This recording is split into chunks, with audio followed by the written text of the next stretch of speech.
ವಾರೇ ವಾರೆನ್ನದೆ ನಿಜವಾರೆ ಸಂಗ್ರೇ ಕವನ ತಾನಾಗಿ ಸಂತಸದಿಂದ ತವೇ ರಮ್ಯವಾದು ತೆಂದೆನೆ ಪೇಳ್ವನಾಧ್ಯಾತ್ಮ ಸುವಿಚಾರ ಗತಿಯ ಕ್ರಮದಿಂದ ಶ್ರೀ ಗುರು ಶಂಭೋಲಿಂಗದ ಪಾವ ಪಂಕಜ ವಿಗನ್ನ ಮತಿಗೆ ಮಂಗಳವನು ವಿಗನ್ನ ಮತಿಗೆ ಮಂಗಳವನು.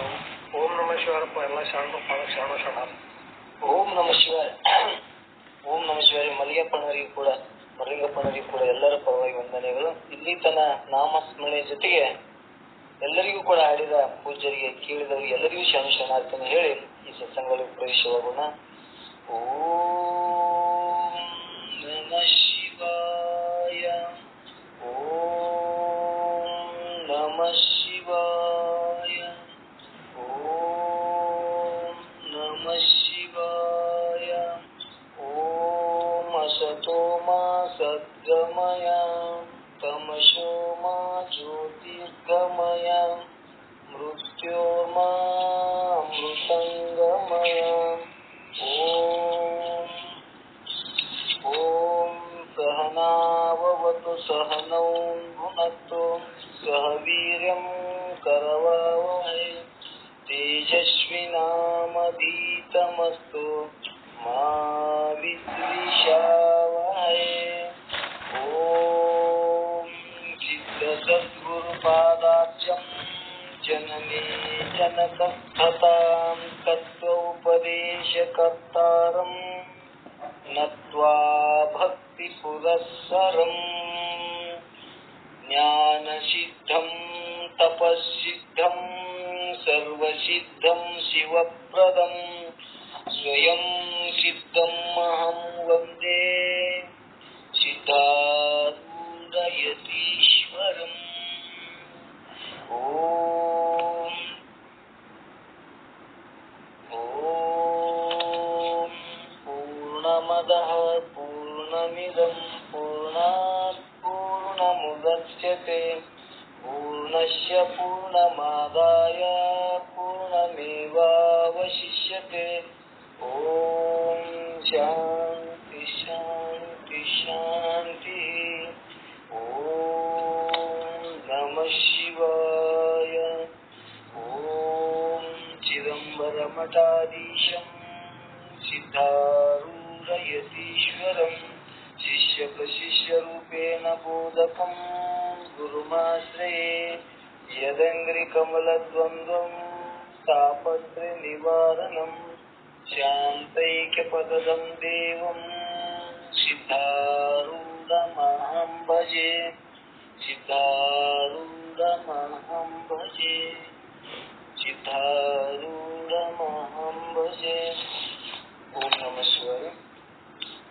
ಈ ಬೆಳಗಿನ ಜಾವದ ಸತ್ಸಂಗದಲ್ಲಿ ಪರಮ ಪೂಜ್ಯರು ಲೋಕವನ್ನು ಉದ್ಧರಿಸಲು ಅವತರಿಸಿದ ಶಿವನ ಅವತಾರಿ ಜಗದ್ಗುರು ಸಿದ್ಧಾರೂಢಾಚಾರ್ಯರಿಗೆ ದೀರ್ಘದಂಡ ಪ್ರಣಾಮ ಸಲ್ಲಿಸುತ್ತಾ ಬಸವಾದಿ ಶರಣರಿಗೂ ದಾಸ ಪರಂಪರೆಗೂ ಸದ್ಗುರುನಾಥನಲ್ಲಿಗೂ ಕೂಡ ದೀರ್ಘದಂಡ ಪ್ರಣಾಮವನ್ನು ಸಲ್ಲಿಸಿ ಈ ಒಂದು ಬ್ರಹ್ಮಿ ಮುಹೂರ್ತದಲ್ಲಿ ನಡೆದ ಸತ್ಸಂಗದಲ್ಲಿ ಆಗಮಿಸಿದ ಆನ್ಲೈನ್ ಸತ್ಸಂಗದಲ್ಲಿ ಆಗಮಿಸಿದ ಎಲ್ಲಾ ಶರಣ ತಂದೆ ತಾಯಿಗಳ ಪಾದಗಳಿಗೆ ಕೂಡ ಅಣಿ ಹೆಚ್ಚಿ ನಮಸ್ಕರಿಸಿ ಈ ಸತ್ಸಂಗದೊಳಗೆ ಪ್ರವೇಶವಾಗೋಣ. ಆತ್ಮೀಯರೇ, ಎಲ್ಲರಿಗೂ ಶರಣ ಶರಣಾರ್ಥಿಗಳು. ಇಲ್ಲಿ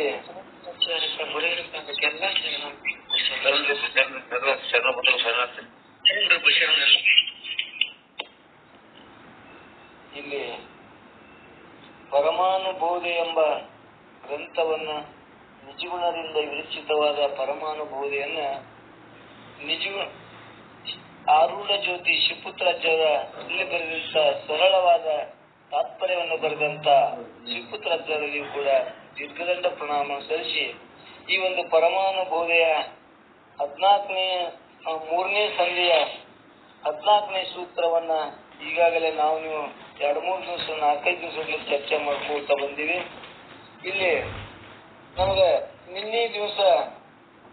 ಏನು ನಾವು ವಿಚಾರ ಮಾಡ್ಕೋತ ಬಂದೇವಂದ್ರ ಇಲ್ಲಿ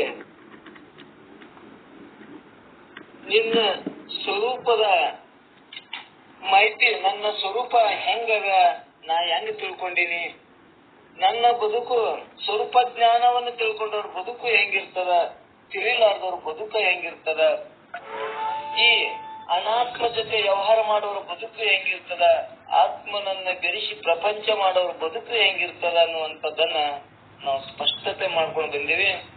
ಮತ್ತು ಇನ್ನೊಂದು, ನಾವು ಯಾವುದೋ ಜನ್ಮದ ಪುಣ್ಯದಿಂದ ವೇದಾಂತವನ್ನ ಕೇಳಲಕ್ಕ ನಮ್ಗೇನಾಗ್ಯದ, ಭಗವಂತನ ಕರುಣೆ ಆಗ್ಯದ. ಯಾಕಂದ್ರ ಈ ಜಗತ್ತಿನ ದ್ವೈತವಾದಿಗಳಲ್ಲಿ ನಾವು ಸಿಕ್ಕು ಏನಾಗ್ಯವಪ್ಪ ಅಂದ್ರ ನಮ್ಮನ್ನ ಬರೀ ಕರ್ಮದೊಳಗನೆ ತೋರಿಸ್ಕೊಂಡು ಬಂದಾರ. ನಮ್ಗ ದ್ವೈತವಾದಿಗಳನ್ನ ಏನ್ ಹೇಳ್ತಾರ ಅಂದ್ರ, ಅನೇಕ ಮತವಾದಿಗಳನ್ನು ಒಳಗೊಂಡು ದ್ವೈತವಾದಿಗಳನ್ನು ಕೂಡ ದೇವರ ಅದಾನ, ಅಲ್ಲದಾನ, ಇಲ್ಲದಾನ, ಪುಣ್ಯ ಮಾಡ್ರಿ, ದಾನ ಮಾಡ್ರಿ, ಬರೀ ನೀವು ಸ್ವರ್ಗಕ್ಕೆ ಹೋಗ್ತೀರಿ ಅನ್ನುವಂತ ಮಾತುಗಳನ್ನೇ ಕೇಳಿ ನಾವು ಏನಾಗಿವಿ, ನಮ್ದು ಕೂಡ ನನ್ನ ಇರುವಿಕೆಯನ್ನ ಮರೆತು ನಾವು ಕೂಡ ದೇವರದಾನ ಅನ್ನುವಂಥದ್ದನ್ನ ಸುಖಕ್ಕಾಗಿ ಅಲಿತಾ ಇದ್ದೇವೆ. ಏನೋ ಸದ್ಗುರು ಸಿದ್ಧಾರೂಢ ಕೃಪೆಯಿಂದ ನಮಗೆ ವೇದಾಂತದೊಳಗ ಅದ್ವೈತವನ್ನು ತಿಳಿಯಲಿಕ್ಕೆ ನಮಗೇನಾಗಿದೆ, ನಮಗೆ ಕಾಲ ಒದಗಿ ಬಂದದಂದ್ರೆ ನಾವೆಲ್ಲರೂ ಪುಣ್ಯರವಂತರು ಅನ್ನುವಂಥದ್ದನ್ನ ನಾವು ಮೊದಲ ಸ್ಪಷ್ಟತೆ ಮಾಡಿಕೊಂಡು, ಆ ನಂತರ ನಿನ್ನೆ ದಿವಸ ನಮಗೆ ಸಂಶಯಗಳಿರ್ತಾವ, ನೀನು ಪರಮಾತ್ಮದಿಯಪ್ಪ, ಸತ್ಸಂಗದಿಂದ ವಿಚಾರ ಮಾಡಕ ಒಂದು ಅವಕಾಶ ಸಿಗ್ತದಂತ ಹಿಂಗೆಲ್ಲರೂ ಹೇಳುವುದರಿಂದ ನಮಗೂ ಕೂಡ ನಿನ್ನೆ ಏನ್ ಬಂದಿತ್ತು, ವಿಚಾರ ಎಲ್ಲವೂ ಕೂಡ ಅನುಭವ ಐತಿ, ಅನುಭವಕ್ಕೆ ಬರ್ತದ. ಆದ್ರೂ ಕೂಡ ಒಮ್ಮೆ ಏನ್ ಮಾಡ್ತದ, ಸಂಶಯ ಆಗ್ಲಿ ಮರು ಆಗ್ಲಿ ನಮ್ಮನ್ನ ಮರೆಸಿ ಮತ್ತ ಅನಾತ್ಮದ ವ್ಯವಹಾರಗಳಿಗೆ ಪ್ರಶ್ನೆ ಮಾಡಕ್ ಹತ್ತದ. ಗುರುದೇವ, ನೀವು ನಿನ್ನೆ ಏನ್ ಹೇಳ್ಕೊತ ಬಂದಿದ್ರಿ? ಪ್ರಶ್ನೆ ಮಾಡ್ತಾನಲ್ಲಿ ಶಿಷ್ಯ, ಗುರುದೇವ ನೀವು ನಿನ್ನೆ ಮೊದಲು ಏನ್ ಹೇಳ್ಕೊತ ಬಂದಿರಿ? ಮರಿವಿಗೆ ಸಾಧ್ಯದ ಅರಿಯುವುದರಿಂದ ನೀನು ಪರಮಾತ್ಮನೆಂದು ಹೇಳಿದ್ರಿ.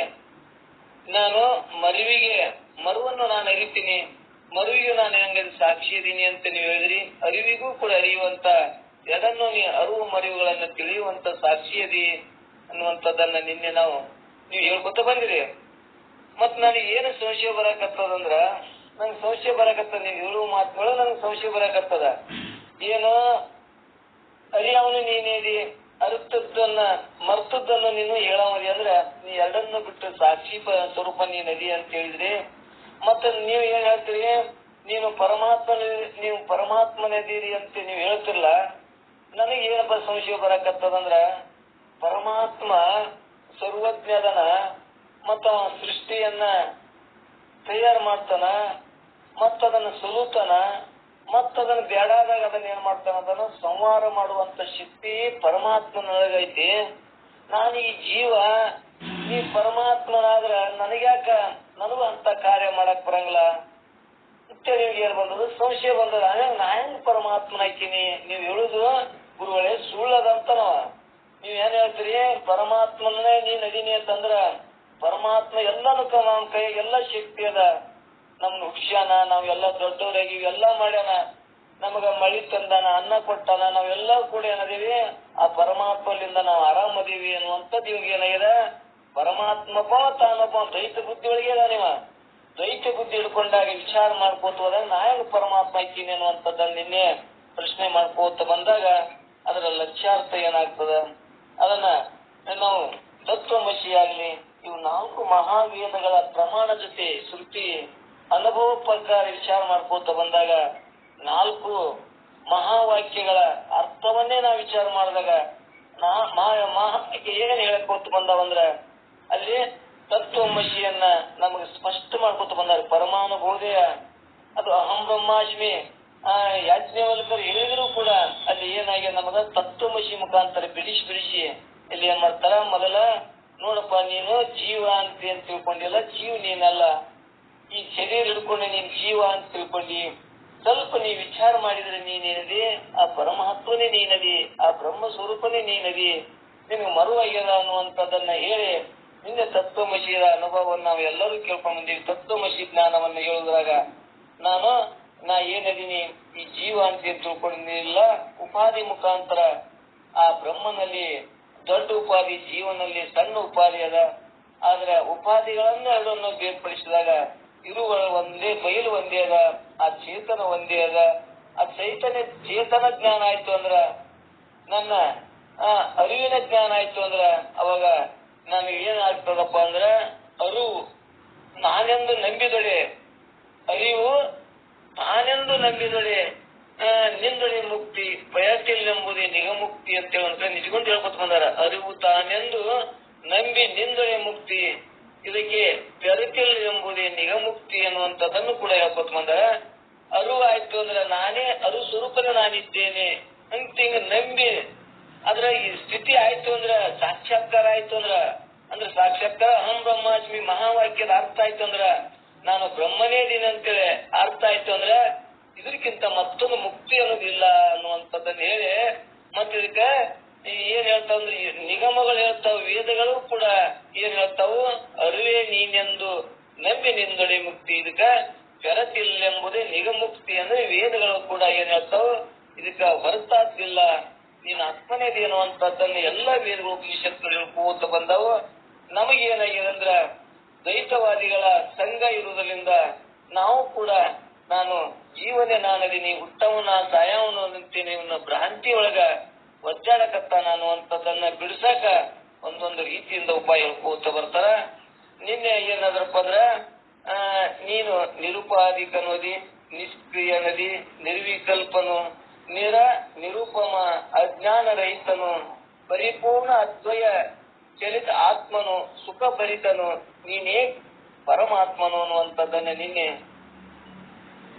ಹಿಂಗ ಆಲಿಸಿ ತಿಳ್ಕೊ ಅಂತೇಳಿ ನಾವು ನಿನ್ನೆ ದಿವಸ ಹೇಳ್ಕೋತ ಬಂದು ಅದರಿಂದ ಮುಂದೆ ಏನ್ ಹೇಳಿದ್ರಪ್ಪ, ಮತ್ತವನಲ್ಲಿ ಶಂಕ ಬರ್ತದ್ರ ಮೇಲೆ ಹೇಳಿದ ಯಾವತ್ತು ಸ್ವರೂಪ ಲಕ್ಷಣ ನಿನ್ನಲ್ಲಿಯೇ ಮತ್ತು ಪರಮಾತ್ಮನಲ್ಲಿಯೂ ಕೂಡ ಏಕವಾಗಿರೋದ್ರಿಂದ ನೀನು ಪರಮಾತ್ಮನಲ್ಲದೆ ಬೇರೆ ಅಲ್ಲ ಅಂತ ನಿನ್ನೆ ಹೇಳ್ಕೋತ ಬಂದು ಮತ್ತಿಲ್ಲಿ ಮತ್ತೆ ಸಂಶಯ ಮಾಡ್ತಾನ. ಏನಂದ್ರ ಈ ರೀತಿಯಿಂದ ನಾ ಪರಮಾತ್ಮನೆಂದು ಹೇಳುವಲ್ಲಿ ಅನುಭವ ಪ್ರಮಾಣ ಉಂಟೆಂದು ಹೇಳಿದರೆ ಅನುಭವ ಒಮ್ಮೆ ಭ್ರಮಾತ್ಮಕವಾದರೂ ಆಗಬಹುದು. ಆದ್ರಿಂದ ಅನುಭವ ಮಾತ್ರದಿಂದ ಅರ್ಥ ನಿಶ್ಚಯ ಹೇಳಲಿಕ್ಕೆ ಬರುವುದಿಲ್ಲ ಎಂದು ಶಂಕಿಸಿದರೆ ಅದಕ್ಕೆ ಬಲವಾದ ತತ್ವಮತಿ ಸುಕ್ತಿ ವಾಕ್ಯವನ್ನು ನಮಗೆ ನಿನ್ನೆ ತಿಳಿಸ್ಕೋತ ಬಂದಾರ.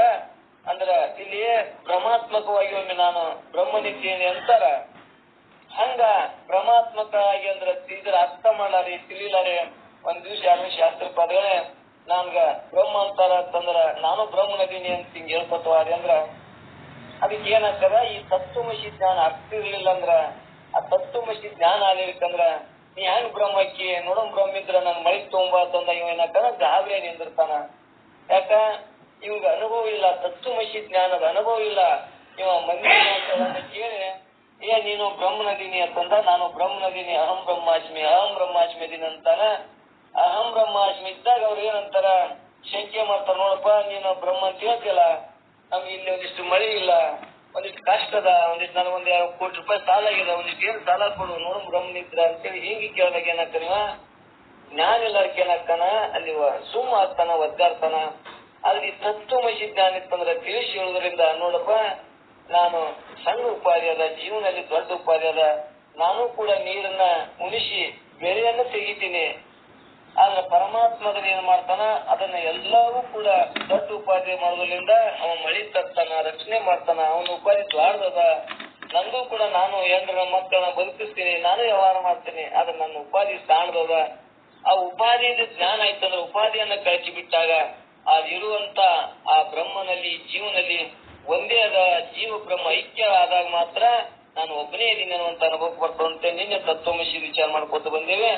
ಮುಂದೆ ಇನ್ನೊಂದು ಏನಾಗ್ತಾರಂದ್ರ ಅದರಿಂದ ತತ್ವಮಸಿ ಎಂಬುದು ಸತ್ಯ ಪದ ಎನಿಬುದು ಪೂರ್ವ ಪಕ್ಷಕ್ಕೆ ಮುರಿದು ನಾನಾನೆಂಬುದುಂಟೆ ಪರೀಕ್ಷಿಸೆ ಪದಬಿಂದೆ ವಾಕ್ಯಾರ್ಥ ಬೋಧಕ್ಕೆ ಅನ್ನುವಂಥದ್ದನ್ನ ಇಲ್ಲಿ ಮತ್ತೆ ಏನಾದ್ರಂದ್ರ ಇಲ್ಲಿ ಇದರ ತಾತ್ಪರ್ಯ ಏನ್ ಹೇಳ್ತಾರ, ನಿನ್ನೆ ನಾವು ಚರ್ಚೆ ಮಾಡ್ಕೊತ ಬಂದೇವೆ. ಸ್ವಯಂ ಪ್ರಕಾಶನು ನಿರುಪಾಧಿಕನು ತಾನಾಗಿರುವ ಲಕ್ಷಣದಿಂದ ಸ್ವಂತ ಪ್ರಮಾಣಭೂತವಾದ ಅನುಭವದಿಂದಲೂ ತಾನೇ ಪರಮಾತ್ಮನೆಂಬುದು ಇವತ್ತಿನ ತತ್ವಮಸಿ ವಿಚಾರ ಮಾಡಿದಾಗ ನಮ್ಗೆ ಅರ್ಥ ಆಯ್ತು. ಅಂದ್ರೆ ಇಲ್ಲಿ ತತ್ವ ಅಂದ್ರೆ ಜೀವ, ತಮ್ಮ ಅಂದ್ರೆ ಅಲ್ಲಿ ಈಶ್ವರ, ಮತ್ತ ಅಶಿ ಅಂದ್ರೆ ನೀನೇ ಇದ್ದಿ ಎನ್ನುವಂತ ತತ್ವಮಸಿ ವಿಚಾರ ಮಾಡ್ಕೋತ ಬಂದಾಗ ಅವನ ಉಪಾಧಿ ಹಂಗ ಇವನ ಉಪಾಧಿ ಹಂಗ ಅನ್ನುವಂಥದ್ದನ್ನು ನಿನ್ನೆ ವಿಚಾರ ಮಾಡ್ಕೊತ ಬಂದೀವಿ. ಮತ್ತ ತತ್ವಮಸಿನ ಜ್ಞಾನ ಆಗುಲ್ಲ, ತಿಳಿದಿಲ್ಲ ಅಂತ ಬಿಟ್ರು ಕೂಡ ಅಲ್ಲಿ ಏನಾಗ್ತದ ಸತ್ಯ ಪದ ಮತ್ತು ಅಸತ್ಯ ಪದ ಎರಡೂ ಹೋಗ್ತಾವು ಅನ್ನುವಂಥದ್ದನ್ನು ನಾವು ಚರ್ಚೆ ಮಾಡಿದ್ದೇವೆ. ಮತ್ತೆ ಹೆಂಗಾರ ನಾವು ಗ್ರಹಣ ಮಾಡ್ಬೇಕು ಅಂದ್ರ ನಾವು ಬರೀ ಆ ಕಾಳ ಜೊತೆ ಹೊಟ್ಟನ್ನು ತಿಂದ್ರು ಕೂಡ ನಮ್ಮ ಗಂಟಲ್ದಾಗ ಇಳಿಯುವುದಿಲ್ಲ. ಹೊಟ್ಟನ್ನ ಬೇರ್ಪಡಿಸಿ ಹೊಟ್ಟ ಕಾಳನ್ನು ಕೂಡಿಸಿ ತಿಂದ್ರು ಕೂಡ ಅದು ಪಚನ ಆಗುದಿಲ್ಲ ಮತ್ತು ಹೊಟ್ಟೆಗೆ ಹೋಗುದಿಲ್ಲ. ಆದ್ರ ಹೊಟ್ಟನ್ನ ಬೇರ್ಪಡಿಸಿ ಕಾಳನ್ನ ಮಾತ್ರ ಗ್ರಹಣ ಮಾಡ್ದೇವಪ್ಪ ಅಂದ್ರ ಆವಾಗ ಏನಾಗ್ತದ ನಮ್ಗೆ ಹೆಂಗ ತೃಷೆ ನೀಗ್ತದ ಹಂಗೆ ತತ್ವಮಸಿ ಜ್ಞಾನದೊಳಗೂ ಕೂಡ ನಾವು ಏನಪ್ಪಾ ಅಂದ್ರ ಉಪಾಧಿಗಳನ್ನ ಬೇರ್ಪಡಿಸಿದಾಗ ಆ ಒಂದೇ ಯಾವುದು ಅಶಿಪದ ಆ ಬ್ರಹ್ಮನೇ ನೀನಿದ್ದಿ ಅಂತೇಳಿ ಅಶಿಪದ ಏನ್ ನಿರ್ಣಯ ಮಾಡ್ತಲ್ಲ ಆ ಜೀವಗಳೆಲ್ಲ ಈಶ್ವರಗಳ ಒಂದೇ ಅಂತೇಳಿ ನಿರ್ಣಯ ಮಾಡಿದಾಗ ಅಲ್ಲಿ ಏನ್ ನನ್ನ ಅನುಭವಕ್ಕೂ ಬರ್ತಲ್ಲ ಆ ಬ್ರಹ್ಮ ಸ್ವರೂಪನೇ ನಾನು ಅದೇನೇನು ಅಂತದ್ ಅನುಭವಕ್ಕೂ ಬರ್ತು ಅಂದ್ರ ಅವಾಗ ಏನಾಗ್ತದ ಇದು ಪ್ರಮಾಣಗಳಾಗ್ಲಿ ನನ್ನ ಅನುಭವಗಳು ಕೂಡ ಸಮನ್ವಯ ಆಗ್ತದ. ಅದ್ರ ಬಿಟ್ಟು ಏನೇನೋ ಶಬ್ದಗಳ ಮುಖಾಂತರ ಅರ್ಥ ಮಾಡಿದ್ರೆ ನಮ್ಗೆ ಅನುಭವಕ್ಕೂ ಬರುದಿಲ್ಲ ಅನ್ನುವಂಥದ್ದನ್ನು ಇಲ್ಲಿ ಹೇಳ್ಕೊತ ಬಂದು ಅದನ್ನೇ ಕೂಡ ಇನ್ನಿಂದ ಏನ್ ಹೇಳಿದ್ರಪ್ಪ ಅಂದ್ರ ಸ್ವಯಂ ಪ್ರಕಾಶನು ನಿರುಪಾಧಿಕನು ತಾನಾಗಿರುವ ಲಕ್ಷಣಗಳಿಂದ ಸ್ವತಃ ಪ್ರಮಾಣಭೂತವಾದ ಅನುಭವದಿಂದಲೂ ತಾನು ಪರಮಾತ್ಮನೆಂಬುದು ನಿರ್ವಾದವಾಗಿರುವುದು. ಈಗಿದ್ದರೂ ದ್ವೈತಿಗಳು ಇಲ್ಲಿ ಏನಂತಾರ ದ್ವೈತಿಗಳು ಜೀವನ ಪರಮಾತ್ಮ ಸ್ವರೂಪ ಅಲ್ಲವೆಂದು ಹೇಳುತ್ತಾರೆ. ಯಾಕ ಇಲ್ಲಿ ದ್ವೈತವಾದಿಗಳು ನೀವೇನ್ ಪರಮಾತ್ಮ ಹಾಕಿರಿ ನೀವು ಪರಮಾತ್ಮ ಎಲ್ಲಾ ಏನದನ ನಮಗ ನಾವು ಬೇಡವರು ಅವ ಕೊಡವ ಅಂತೇಳಿ ನಮ್ಗೆ ಏನ್ ಮಾಡ್ತಾರ ನಮ್ನ ಬೇಡಾಕ್ ಹಚ್ಚಾರ. ಅವ ಪರಮಾತ್ಮ ಅಂದ್ರ ಅವ ಬ್ಯಾರೆ ಅದನ ಅಲ್ಲಿ ಅದನ ಕೈಲಾಸದಾಗ ಅದನ ಶಿರ್ಷದಾಗ ಅದನ ಅನ್ನುವಂಥದ್ದನ್ನ ನಮಗ ಏನ್ ಮಾಡ್ಕೊತ ಬಂದಾರ ಅಂದ್ರೆ ದ್ವೈತವಾದಿಗಳು ತಮ್ಮದನ್ನೇ ದ್ವೈತವನ್ನೇ ಎರಡದರ ದೇವರೊಬ್ಬ ನೀನು ಜೀವ ಮತ್ತು ದೇವರೊಬ್ಬ ನೀ ಬ್ಯಾರೆ ಅನ್ನುವಂಥದ್ದನ್ನೇ ನಮ್ಗೆ ತಿಳಿಸ್ಕೊತ ಬಂದಾರ. ಅದಕ್ಕೆ ಇಲ್ಲಿ ಈ ಜೀವನು ಪರಮಾತ್ಮ ಸ್ವರೂಪ ಆಗುವುದಿಲ್ಲ ಅಂತ ಹೇಳ್ತಾರೆ. ಅದಕ್ಕಾಗಿ ತತ್ವಮಸಿ ಎಂಬ ಮಹಾವಾಕ್ಯದ ಜೀವ ಈಶ್ವರಿಗೆ ಅಭೇದವನ್ನೇ ಬೋಧಿಸುತ್ತದೆ. ಜೀವ ಈಶ್ವರ ಅಭೇದ ವಿಷಯನು ಶ್ರುತಿ ಪ್ರಮಾಣವಾಗಿರುವುದರಿಂದ ವೇದವಾದಿಗಳು ಮತ್ತು ಅಪ್ರಮಾಣವೆಂದು ಇಲ್ಲಿ ನಮ್ಗೆ ನಿರಾಕರಿಸಿದಂತಾಯ್ತು. ಅಂದ್ರೆ ಇವರು ವೇದವಾದಿಗಳು ಹೇಳ್ಕೊತ ಬಂದಾರ ಅನ್ನುವಂಥದ್ದನ್ನಲ್ಲಿ ನಮ್ಗ ಶ್ರುತಿ ಪ್ರಮಾಣದ. ಈಗ ದೇವ್ರ ಅದಾನ ಅಂತ ಹೇಳಕ್ ಅವರು ಸದ್ದೇವ್ರ ಅಲ್ಲಿ ಅದಾನ ಇಲ್ಲಿ ಅದಾನ ಕಾಶಿಯಾಗ ಅದಾನ ಅಂತ ಹೇಳಕ್ ಅವ್ರಿಗೆ ಏನು ಪ್ರಮಾಣ ಅದ ಅಂದ್ರೆ ಅವ್ರಿಗೆ ಏನು ಪ್ರಮಾಣನೇ ಇಲ್ಲ. ನಮಗೇನಂದ್ರೆ ವೇದ ಗುರುಗಳು ಮತ್ತು ನಮ್ಮ ಅನುಭವಕ್ಕೆ ಹೋದಾಗ ನಾವ್ ವಿಚಾರ ಮಾಡ್ಕೊತ ಹೋದಾಗ ಈ ಜೀವ ಏನ ಬ್ಯಾರೆ ಆಗ್ತಾನ ಅನ್ನುವಂಥದ್ದನ್ನ ನಮ್ಗೆ ಅನುಭವ ಐತಿ. ಮತ್ತು ನಮ್ಗೆ ತತ್ವಮಸಿ ಜ್ಞಾನ ಆದಾಗ ಮತ್ತು ನಮ್ಗೆ ಜಾಗ್ರತ ಸ್ವಪ್ನ ಸುಸುಪ್ತಿ ಅನುಭವಕ್ಕೆ ಬಂದಾಗ ವಿಚಾರ ಮಾಡಿದಾಗ ನಮ್ಗೆ ಜಾಗೃತ ಅವಸ್ಥೆಯಲ್ಲಿ ಆಗುವ ವ್ಯವಹಾರಗಳನ್ನು ಅರಿಯವ್ರು ಯಾರು ಬ್ಯಾರೆ ಅದಾರ ಅನ್ನಂದ್ರ ನಾನೇ ಇರ್ತೀನಿ ಅನ್ನುವಂಥದ್ದು ನಮ್ಮ ಅನುಭವಕ್ಕೆ ಬರ್ತದ. ಸ್ವಪ್ನ ಅವಸ್ಥೆಗಳಲ್ಲಿ ಕಾರ್ಯಗಳನ್ನ ತಯಾರು ಮಾಡಬೇಕಾದ್ರಲ್ಲಿ ಏನ್ರ ಮತ್ತೊಂದಿಷ್ಟು ಬ್ಯಾರೆ ಉಪಕರಣಗಳದಾವನು ಅಲ್ಲಿ ತಂದೆ ಲೋಕ ತಾನೇ ತಯಾರು ಮಾಡ್ತಾನ, ತಾನೇ ಭೋಗ ಮಾಡ್ತಾನ. ಅಲ್ಲಿ ಯಾರು ತಯಾರು ಮಾಡ್ತಾನ ಸೃಷ್ಟಿ ಅಂದ್ರೆ ತಾನೇ ಜೀವ ತಯಾರು ಮಾಡ್ತಾನ. ಆ ಎಲ್ಲವನ್ನು ಸುಖ ದುಃಖಗಳನ್ನ ಅಲ್ಲಿ ಭೋಗಿಸ್ತಾನ ಅನ್ನುವಂಥದ್ದನ್ನ ಅಲ್ಲಿ ನಮ್ಗೆ ಅನುಭವಕ್ಕೆ ಬರ್ತದ. ಮತ್ತು ಸಾಕ್ಷಿ ಅಂದ್ರ ಈ ಎರಡು ಅವಸ್ಥೆಗಳನ್ನ ಅರಿಯುವಾಗ ಇಲ್ಲಿ ಸಾಕ್ಷಿ ಅನ್ಸ್ಕೊಂಡು ಅಲ್ಲಿ ಮುಂದೆ ಏನಾಗ್ತಾನ ಸುಸುಪ್ತಿ ಅವಸ್ಥೆ ಹೋದಾಗ ನಮ್ಗೆ ಅನುಭವ ಐತಿ. ಸುಸುಪ್ತಿ ಅವಸ್ಥೆ ಹೋದಾಗ ಇಂದ್ರಿಯಗಳಾಗ್ಲಿ ವ್ಯವಹಾರಗಳಾಗ್ಲಿ ಯಾವುದೇ ಹಳದಿ ಬುದ್ಧಿ ಇಲ್ಲದೆ ತಾನು ಆ ಆತ್ಮನೊಳಗೆ ಬೆರೆತು ಹೆಂಗಾಗಿರ್ತಾನಪ್ಪ ಅಂದ್ರೆ ಅಲ್ಲಿ ಇಂದ್ರಿಯಗಳು ಅವಿದ್ಯೆಗಳು ಅಡಕಾದಾಗ ತನ್ನ ಚೇತನದೊಳಗೆ ಆನಂದವಾಗಿರ್ತಾನ. ಆ ಆನಂದವನ್ನು ಅರಿಬೇಕಾದ್ರಲ್ಲಿ ನಾನು ಆತ್ಮ ಹೆಂಗದೀನಿ ಸಾಕ್ಷಿ ಇದ್ದು ಜಾಗ್ರ ಸ್ವಪ್ನ ಸುಸುಪ್ತಿಯನ್ನು ಅರಿತೀನಿ ಅನ್ನುವಂಥದ್ದು ನಮ್ಮ ಅನುಭವ. ನಮ್ಗಿದು ಪ್ರತ್ಯಕ್ಷ ಅನುಭವ ಅದ. ಈಗ ನೀನು ಬ್ರಹ್ಮನಿಧಿ ಅನ್ನಾಕ ಹಿಂಗ ಅನೇಕ ದೃಷ್ಟಾಂತಗಳಿಂದ ನಮ್ಗ ಸಿದ್ಧ ಆಗ್ತದ. ಆದ್ರೆ ದೇವರೊಬ್ಬ ಹೊರಗದಾನ ಅಂತ ಏನು ಮಾಡಿದ್ರು ಕೂಡ ಸಿದ್ಧ ಆಗುದಿಲ್ಲ. ಅದು ದ್ವೈತಾಪತ್ತಿನೇ ಬರ್ತದ. ಆದ್ರೆ ದ್ವೈತ ಇಲ್ಲ, ಪರಮಾತ್ಮ ಅದ್ವೈತ ಒಬ್ಬನೇ ಅದಾನ ಅನ್ನುವಂಥದ್ದನ್ನು ನಮಗಿದೆ ಮತ್ತಿಟ್ಟ ನಿರಾಕರಿಸಿದ್ರು. ಮತ್ತೆ ಈ ತತ್ವಮಸಿ ಎಂಬ ವಾಕ್ಯಕ್ಕೆ ಮೂರು ಸಂಬಂಧ ವಿಚಾರವನ್ನು ವೇದಾಂತ ಚಂದ್ರಿಕೆಯಲ್ಲಿ ವಿಚಾರ ಚಂದ್ರದಲ್ಲಿ ನಾವು ನೋಡ್ತಾ ಬಂದ್ವಿ. ಈ ಸಂಬಂಧಗಳ ಅರ್ಥವನ್ನು ಮಾಡುತ್ತಿರ್ಲಿಕ್ಕೆ ಅಭೇದ ಜ್ಞಾನವೇ ಸಿದ್ಧವಾಗುತ್ತದೆ ಹೊರತು ವೇದ ಜ್ಞಾನವು ಯಥಾರ್ಥವಲ್ಲ. ವೇದ ಜ್ಞಾನವು ಪ್ರತ್ಯಕ್ಷ ಪ್ರಮಾಣದಿಂದ ತೋರಿದರೂ ಪ್ರಬಲವಾದ ಅಭೇದ ಅರ್ಥರೂಪ ಶ್ರುತಿ ಪ್ರಮಾಣ ಜ್ಞಾನದಿಂದ ಏನಂತಂದ್ರ ಬಾಧಿಸಿಕೊಳ್ಳುತ್ತದ, ಅದ್ರ ನಾಶ ಆಗ್ತದ ಅನ್ನುವಂಥದ್ದನ್ನ ನಮ್ಗೆ ಅರ್ಥ ಆಗ್ತದ. ಇಲ್ಲಿ ಜ್ಞಾನ ಏನಾಗ್ತದ ಶ್ರುತಿ ಪ್ರಮಾಣಗಳಿಂದ ಮತ್ತು ಈ ಪ್ರಮಾಣಗಳಿಂದ ಅಂದ್ರ ಮೊನ್ನೆ 6 ಪ್ರಮಾಣಗಳಿಂದ ಹೇಳ್ಕೊತ ಬಂದೇವೆ. ಈ ವೇದ ಜ್ಞಾನ ಹೆಂಗಾಗಿದೆ 6 ಪ್ರಮಾಣಕ್ಕರ ಇದು ತೋರ್ತದನು ಅಂದ್ರ ಇದು ಅದಕ್ಕೆ ಅಭೇದ ಆಗ್ಯದ ಭೇದ ಆಗ್ಯದ ಅನ್ನುವಂಥ ಅನ್ನುವಂಥದ್ದನ್ನ ಇಲ್ಲಿ ಅರ್ಥ ರೂಪ ಶ್ರುತಿ ಪ್ರಮಾಣ ಜ್ಞಾನದಿಂದ ಇದು ಬಾಧಿಸಿಕೊಳ್ತದ ಅನ್ನುವಂಥದ್ದನ್ನ ಹೇಳಿ ಇವತ್ತ ಏನ್ ಹೇಳ್ತಾರೆ, ಸ್ವರೂಪದ ಮರಿವೆಯಿಂದ ತೋರಿದ ಭೇದ ವ್ಯವಹಾರವು ಅನಾದಿ ಕಾಲದಿಂದ ಇರುತ್ತದೆ. ಮತ್ತವ ಶಿಷ್ಯ ಪ್ರಶ್ನೆ ಏನಾಗ್ತಾನ, ನೀವು ಗುರುಗಳೇ ಹೇಳಿದ್ದು ನೀವು ಬರಾಬರಿ ಆಯ್ತು, ತತ್ವಮಸಿ ವಿಚಾರ ಮಾಡಿದಾಗ ಆಗ್ಲಿ, ನಾನು ನನ್ನ ಅನುಭವಕ್ಕೆ ಹೋಗಿ ವಿಚಾರ ಮಾಡಿದಾಗಲಿ ನಾನು ಬ್ರಹ್ಮ ಸ್ವರೂಪನೇ ಅಂತ ನನಗೆ ಅನುಭವಕ್ಕೆ ಬಂತು, ನನಗೆ ಇನ್ನೊಂದು ಸ್ವಲ್ಪ ಸಂಶಯ ಬರ್ತದ ಅಂತೇಳಿ ಮತ್ತೆ ಪ್ರಶ್ನೆ ಮಾಡ್ತಾನೆ. ಏನು ನೀವು ಹೇಳಿದಿಲ್ಲ, ಸ್ವರೂಪದ ಮರಿವಿಂದ ತೋರಿದ ಭೇದ ವ್ಯವಹಾರವು ಅನಾದಿ ಕಾಲದಿಂದ ಇರುತ್ತದೆ ಅಂದ್ರೆ ಇದು ಆ ಬ್ರಹ್ಮನೂ ಅನಾದಿ ಅದನ, ಈ ಮಾಯಿನೂ ಅನಾದಿ ಅದ ಅಂತ ತಿಳ್ಕೊತ ಬಂದೇವೆ. ಅಂದ್ರ ಬ್ರಹ್ಮನ ಆಶ್ರಯದೊಳಗ ಇದು ಯಾವುದು ಮಾಯಾ ಕಾರ್ಯ ಮಾಡಿದ್ರು ಕೂಡ ಇದು ಅನಾದಿ ಅದ. ಆದ್ರೆ ಅಜ್ಞಾನ ಜ್ಞಾನ ಆಯ್ತು ಅಂದ್ರ ಅದು ನಾಶ ಆಗ್ತದೆ, ಇದು ಬಾಧವಂತದ. ಆದ್ರ ನನ್ನ ಸ್ವರೂಪ ಏನ್ರ ಬಾಧವಂತದ ಅನ್ನೋಂದ್ರಿಲ್ಲ. ನಾವು ಶ್ರುತಿ ಹೇಳಿದ ಪ್ರಕಾರ ತಿಳ್ಕೊಂಡು ಬಂದಿವಿ. ಸ್ವರೂಪದ ಮರಿವಿಂದ ತೋರಿದ ಭೇದ ವ್ಯವಹಾರವು ಅನಾದಿ ಕಾಲದಿಂದ ಇರುತ್ತದೆ, ಬರಾಬರಿ ಆಯ್ತು. ಈ ತತ್ವಮಸಿ ಪ್ರಮಾಣದಿಂದ ಜನ್ಯವಾದ ಅಭೇದ ಜ್ಞಾನವು ವರ್ತಮಾನ ಕಾಲದಲ್ಲಿ ಹುಟ್ಟುತ್ತದೆ. ಅಂದ್ರ ಈ ತತ್ವಮಸಿ ನಾವ್ ವಿಚಾರ ಮಾಡಿದಾಗ ಇವತ್ತು ವರ್ತಮಾನ ಕಾಲ ನಾವು ಇವತ್ತು ವಿಚಾರ ಮಾಡಿದಾಗ ನಾವು ಜ್ಞಾನ ಆದ್ರೆ ಏನಾಗ್ತದೆ, ಅದು ನಾಶ ಆಗ್ತದೆ. ಯಾವುದು ಅಜ್ಞಾನ ಆಗ್ಲಿ ಭೇದ ಆಗ್ಲಿ ನಾಶ ಆಗ್ತದೆ. ಆದ್ರಿಂದ ಇದು ಅಭೇದ ಜ್ಞಾನದಿಂದ ಭೇದ ಜ್ಞಾನ ಏಕಕಾಲದಲ್ಲಿ ನಾಶವಾಗಲಾರದೆಂದು ನಿಮ್ಗ ಇದು ಏಕಕಾಲದಾಗ ಇದು ಯಾಕಂದ್ರೆ ಅನಾದಿ ಅದ. ನೀವು ಹೇಳಿದ ಒಮ್ಮೆ ತತ್ವಮಸಿ ಜ್ಞಾನ ಇದೆ ಹಂಗ ನಾಶ ಆಗ್ತದ ಅಂತೇಳಿ ಸಂಶಯ ಮಾಡ್ತಾನವ ಶಿಷ್ಯ. ಇದಕ್ಕೂ ಬಹಳ ದಿವಸ ಬೇಕಲ್ಲ. ಅಂದ್ರೆ ಇದು ಹೆಂಗಿದು ಅನಾದಿ ಅದ, ಈಶ್ವರನು ಕೂಡ ಇಲ್ಲಿ ಏನಾಗಿದೆ ಅನಾದಿ ಅಂತ ತಿಳ್ಕೊತ್ ಬಂದಿರಿ, ಮತ್ತು ಇಲ್ಲಿ ಅಜ್ಞಾನ ಅನಾದಿ ಅಂತ ತಿಳ್ಕೊತ್ ಬಂದಿರಿ. ಇಲ್ಲಿ ಮತ್ತೆ ಅನಾದಿ ಇತ್ತಪ್ಪ ಅಂದ್ರ ಮತ್ತೆ ಇದು ಒಮ್ಮೆನೆ ತತ್ವಮಸಿ ಜ್ಞಾನಾದಿಗಳೇ ಇದು ಹೆಂಗ್ ಹೋಗ್ತದ, ಇದು ಒಮ್ಮೆ ಇದಕ್ಕೂ ಅಷ್ಟು ದಿನ ಬೇಕಲ್ಲ, ಕಾಲ ಹೋಗ್ತದಲ್ಲ ಅಂತೇಳಿ ಹಿಂಗ್ ಪ್ರಶ್ನೆ ಮಾಡಿದಾಗ ಇಲ್ಲಿ ಅವ್ರು ಇಲ್ಲಿ ಏನ್ ಹೇಳ್ತಾರಂದ್ರ ಇಲ್ಲಿ ಮತ್ತೊಂದು ಶ್ಲೋಕ ಮುಖಾಂತರ ನಾವು ವಿಚಾರ ಮಾಡಿದಾಗ ಅರಿವು ನಿನ್ನನ್ನು ನೀನು ಮರಿದನೆಂಬುದೇ ಭ್ರಾಂತಿ, ಅರಿವನ್ನ ಮರೆತಿನೆಂಬುದೇ ಇದು ಭ್ರಾಂತಿ ಆಗಿದೆ. ಹೊರಗೆ ಸದ್ಗುರು ಬೋಧಿಗಳು ತೋರಿ ಮರಿವೆ ಅದರಿಂದ ನಿನ್ನ ನೀನರಿದಾಗಲೇ ಮರಿವಿಗಪ್ಪುದು ನೀನು ಸುಖಿ ಅಪ್ಪೆ. ಮರಿವಿ ಅನ್ನೋದು ಹೋಗ್ತದ. ನೀ ಯಾವಾಗ ನೀ ಮರೆತು ವಿಚಾರ ಮಾಡೋದಕ್ಕೆ ಹೋದಾಗ ನಿನ್ಗೆ ಅರಿವಿಗೆ ಬಂತು ಅಂದ್ರ ಇದು ಅಜ್ಞಾನ ಮರಿ ಆಗ್ತದ ಅನ್ನೋ ಮಾಯ ಆಗ್ತದ ಅನ್ನುವಂಥದ್ದನ್ನ ಹೇಳ್ಕೊತ ಬಂದ್ರು. ಅದಕ್ಕೆ ನಾವು ಇದಕ್ಕೂ ಒಂದು ಅನೇಕ ತರ ದೃಷ್ಟಾಂತ ಹೇಳ್ಕೊತ ಬಂದ್ವಿ, ಅನೇಕ ತರ ಹೇಳ್ಕೊತ ಬಂದಿವಿ. ಹೆಂಗಂದ್ರ ಇದು ಅನಾದಿ ಅದಂತ್ರಿ, ಮತ್ತೆ ಜ್ಞಾನನು ಅನಾದಿ ಅಂತ ಹೇಳ್ತೀರಿ. ಮತ್ತೆ ಇದು ಹೆಂಗ ಒಮ್ಮೆಲೆ ಒಂದ್ ತತ್ವಮಸಿ ಕೇಳಿದ ಇದು ಹೆಂಗ ಮರು ಆಗ್ತದಂತ ಏನ್ ಪ್ರಶ್ನೆ ಅದಲ್ಲ. ಅದಕ್ಕೆ ಅವ್ರಿಗೆ ಏನ್ ಹೇಳ್ಕೊತ ಬಂದ್ರಂದ್ರ ಒಂದು 100 ವರ್ಷದೊಳಗಿರುವಂತ ಒಂದು ಗವಿ ಒಳಗ ನಾವು ಎಂದೂ ಆ ಗವಿಗೆ ಹೋಗಿಲ್ಲ. ಅದು ಗಾಳಿ ಏನಾಗ್ಯದ, ಮಣ್ಣ ಇದು ಬಾವಿ ಅದು ಮುಚ್ಚಿ ಬಂದಾಗ್ಯದ. ನಾವ್ ಏನೋ ಸಂಶೋಧನೆ ಮಾಡಕ್ ಹೋದಾಗ ಆ ಬಾಗಿಲಿಂದ ಒಳಗ್ ಹೋಗಿ ನೋಡಿದಾಗ ಅದು ಕತ್ತಲದ.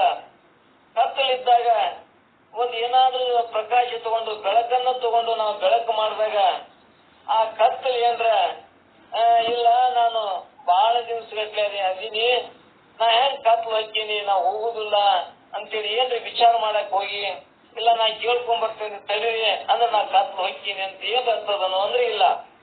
ಅದು ಎಷ್ಟೇ ಸಾವಿರಾರು ವರ್ಷದ ಗವಿ ಕತ್ತಲು ಇರಲಿ, ಯಾವಾಗೊಂದು ಅರಿವಿಂದ ಆ ಪ್ರಕಾಶದಿಂದ ನಾವು ಬೆಳಕು ಮಾಡಿದಾಗ ಹೆಂಗ ಕತ್ತಲ ಓಡಿ ಹೋಗ್ತದ.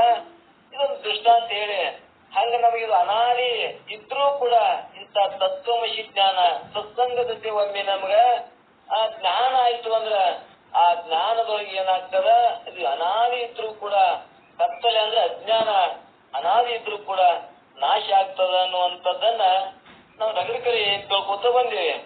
ಏನಪ್ಪಾ ಅಂದ್ರ ಒಂದು ಭಗವದ್ಗೀತದೊಳಗೂ ನಾವು ಕೇಳ್ಕೊಂಡು ಬಂದೇವಿ. ಅಂದ್ರ ಯಥಾಧ್ಯಾಸೋ ಸಮಾಧಾಗ್ನಿ ಭಸ್ಮಾತ್ ಕುರತೆ ಅರ್ಜುನ ಜ್ಞಾನಾಗ್ನಿ ಸರ್ವಕರ್ಮಾಣಿ ಭಸ್ಮಾತ್ ಕುರತೆ ತದ ಅಂತೇಳಿ ಅಲ್ಲಿ ಹೇಳ್ಕೊತ ಬಂದಾರ.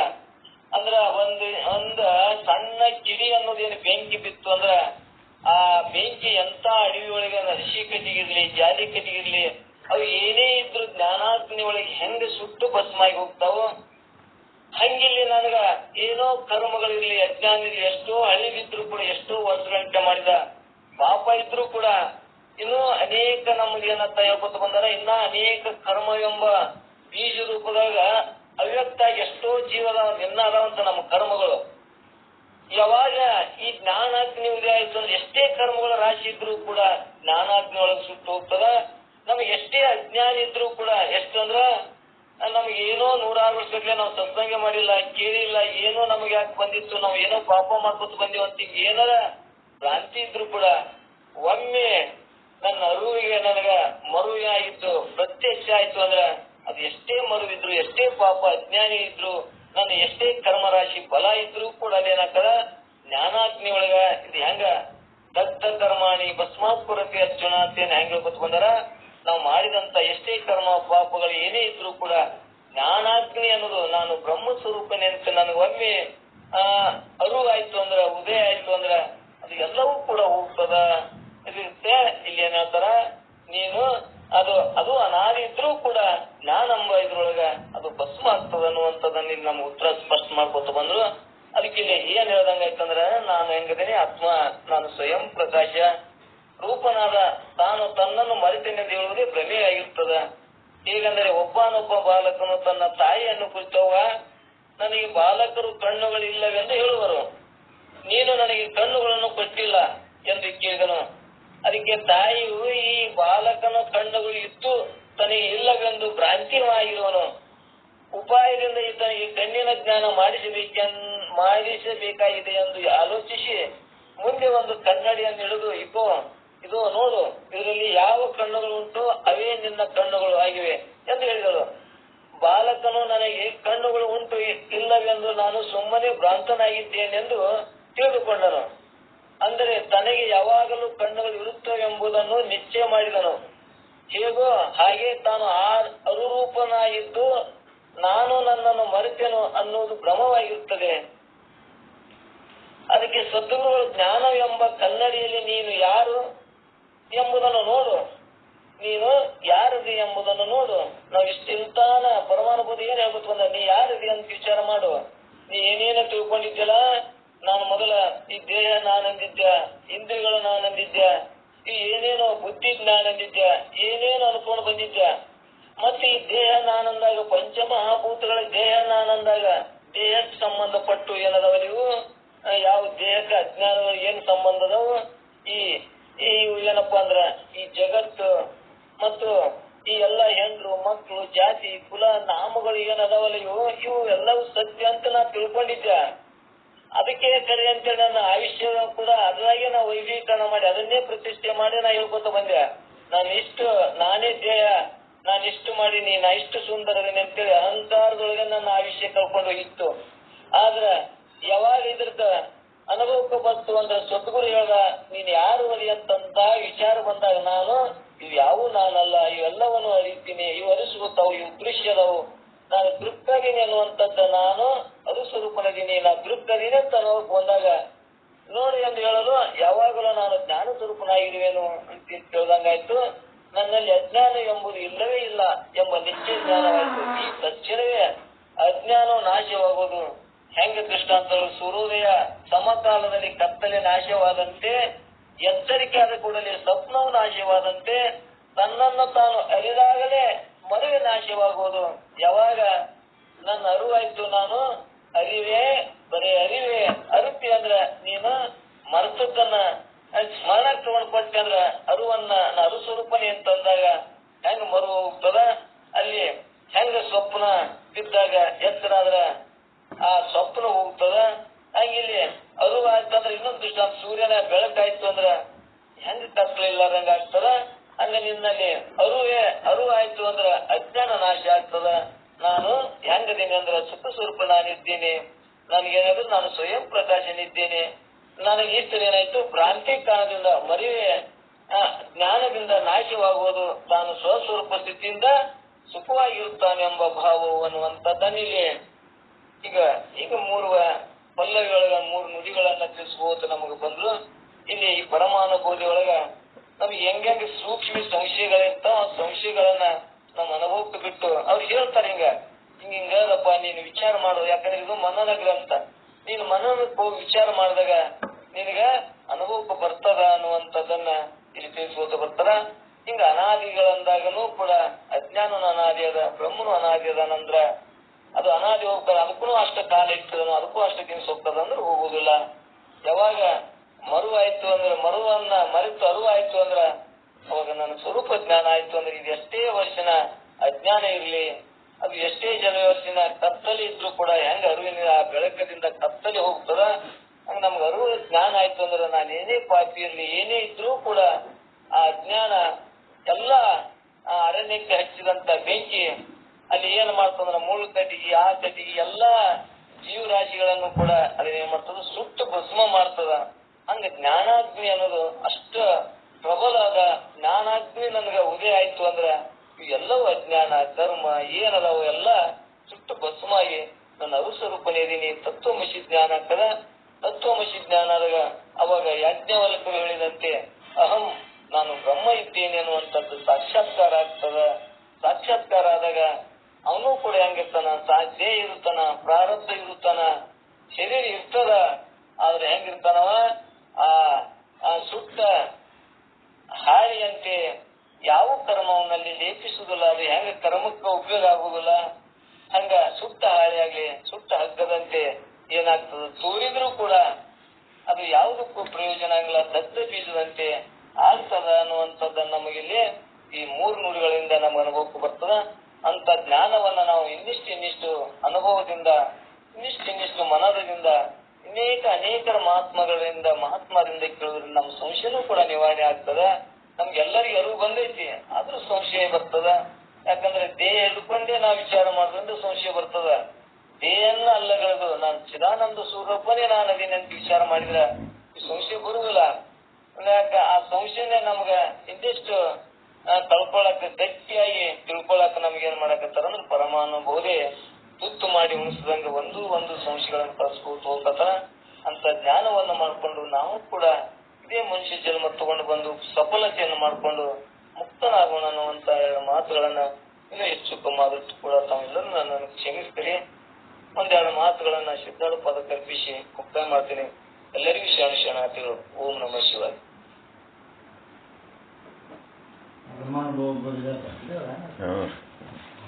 ಓಂ ನಮಃ ಶಿವಾಯ. ರಾಯಚೂರು ಗುರುಗಳ ಓಂ ನಮಃ ಶಿವಾಯ. ಓಂ ನಮಃ ಶಿವಾಯ ಅಪ್ಪಾಜಿ. ಓಂ ನಮಃ ಓಂ ನಮಃ ಶಿವಾಯ. ನಮ್ಮ ಬಾಪ್ರೆ ಚಂದ್ರಕಾಂತ್ ಗುರುಗಳ ಮೊಬೈಲ್ ತಗೊಂಡು ಯೂಸ್ ಮಾಡ್ಲಿಕ್ಕತ್ತೇನೆ ರೆಕಾರ್ಡ್ ಮಾಡಕ್ಕ, ಅದಕ್ಕೆ ಶರಣ. ಸಪ್ತಮ ಇನ್ನಿಷ್ಟು ನಮ್ಗೆ ಗಟ್ಟಿ ಮಾಡ್ಬೇಕು. ಓಂ ನಮಃ ಶಿವಾಯ. ಓಂ ಸದ್ಗುರು ಶ್ರೀ ಶುದ್ಧ ಬ್ರಹ್ಮಣೇ ನಮಃ. ಸಮಸ್ತ ಶುದ್ಧ ಬ್ರಹ್ಮ ಸ್ವರೂಪರಲ್ಲಿ ಅನಂತ ಅನಂತ ಪ್ರಣಾಮಗಳು. ಗಟ್ಟಿ ಇದ್ದವ್ರಿಗೆ ಏನ್ ಗಟ್ಟಿ ಮಾಡ್ಬೇಕು, ಅದನ್ನು ಮಾಡ್ಬೇಕಾಗ್ಯದ ಅಷ್ಟೇ. ಎಲ್ಲಾನು ಗಟ್ಟಿನೇ ಅದಿರಿ ಇಲ್ಲಿ. ನಿನ್ನೆ ದಿವಸ ಸಾಧಕನ ಸಪ್ತ ಅವಸ್ಥೆಗಳನ್ನು ಕುರಿತು ಮೊದಲನೇ ಅವಸ್ಥೆ ಈ ಆಭಾಸನಲ್ಲಿ ಅಜ್ಞಾನ ಎನ್ನುವ ಒಂದು ಅವಸ್ಥೆ. ಬ್ರಹ್ಮನನ್ನ ನಾನು ತಿಳಿಯೋದಿಲ್ಲ, ಐ ಡೋಂಟ್ ನೋ ಅಬೌಟ್ ಬ್ರಹ್ಮ ಅಂದ್ರೆ ಏನಂತ ಗೊತ್ತಿಲ್ಲ. ಮೊದಲು ಈ ಅವಸ್ಥೆಯನ್ನು ನಾವು ಒಪ್ಕೋಬೇಕು. ಒಪ್ಕೊಂಡಾಗೆ ಮುಂದೆ ಸಾಧನೆ ಚಾಲು ಆಗ್ತದೆ. ನಮ್ಗೇನಾಗ್ಯದ, ಬ್ರಹ್ಮನ ಬಗ್ಗೆ ಏನು ಅನುಭವ ಇಲ್ಲಂದ್ರೂ ಬ್ರಹ್ಮನ ಬಗ್ಗೆ ಬಹಳ ತಿಳಿದೀವಿ ಅಂತ ತಿಳ್ಕೊಂಡು ಏನೋ ಮಾಡಿ ನಾನು ಬ್ರಹ್ಮ ಸ್ವರೂಪ ಆಗುವುದಕ್ಕಿಂತ ಈ ಅಂತಃಕರಣ ಮನಸ್ಸು ಏನ್ ಮಾಡ್ತದಂದ್ರ ಇನ್ನೊಬ್ಬರಿಗೆ ಉಪದೇಶ ಮಾಡ್ಲಿಕ್ಕೆ ಹೋಗ್ತದೆ. ಇಲ್ಲಿ ಬ್ರಹ್ಮದ ತತ್ವಜ್ಞಾನ ಇರೋದು ನಾನು ಆಗೋದಕ್ಕೆ, ನಾನು ಅಡಿಗೆ ಮಾಡಿಕೊಂಡು ನಾನು ಊಟ ಮಾಡೋದ್ರ ಸಲುವಾಗಿ. ಅದು ಬಿಟ್ಟು ಏನ್ ಮಾಡ್ತದ, ಇನ್ನೊಬ್ಬರಿಗೆ ಅಡಿಗೆ ಮಾಡಿ ಊಟಕ್ಕೆ ಹಾಕ್ಲಿಕ್ಕೆ ಹೋಗ್ತದೆ. ತನ್ನ ಕೆಲಸ ತಾನು ಮಾಡ್ಕೊಳ್ಳೋದು ಬಿಟ್ಟು ಅದಕ್ಕೆ ತನ್ನೊಳಗಿನ ತನ್ನ ಸ್ವರೂಪದ ಬಗ್ಗೆ ತಿಳುವಳಿಕೆ ಬರ್ಬೇಕಾದ್ರೆ ಮೊದಲ ಬ್ರಹ್ಮದ ವಿಷಯದಲ್ಲಿ ನಾನು ಒಂದು ದೊಡ್ಡ ಜೀರೋ, ಏನು ಇಲ್ಲ ಅಂತ ತಿಳ್ಕೋಬೇಕು. ತಿಳ್ಕೊಂಡಾಗ ಅಂತ ಒಂದು ಅವಸ್ಥೆ, ಆಭಾಸನ ಅವಸ್ಥೆ ಇರ್ತದೆ.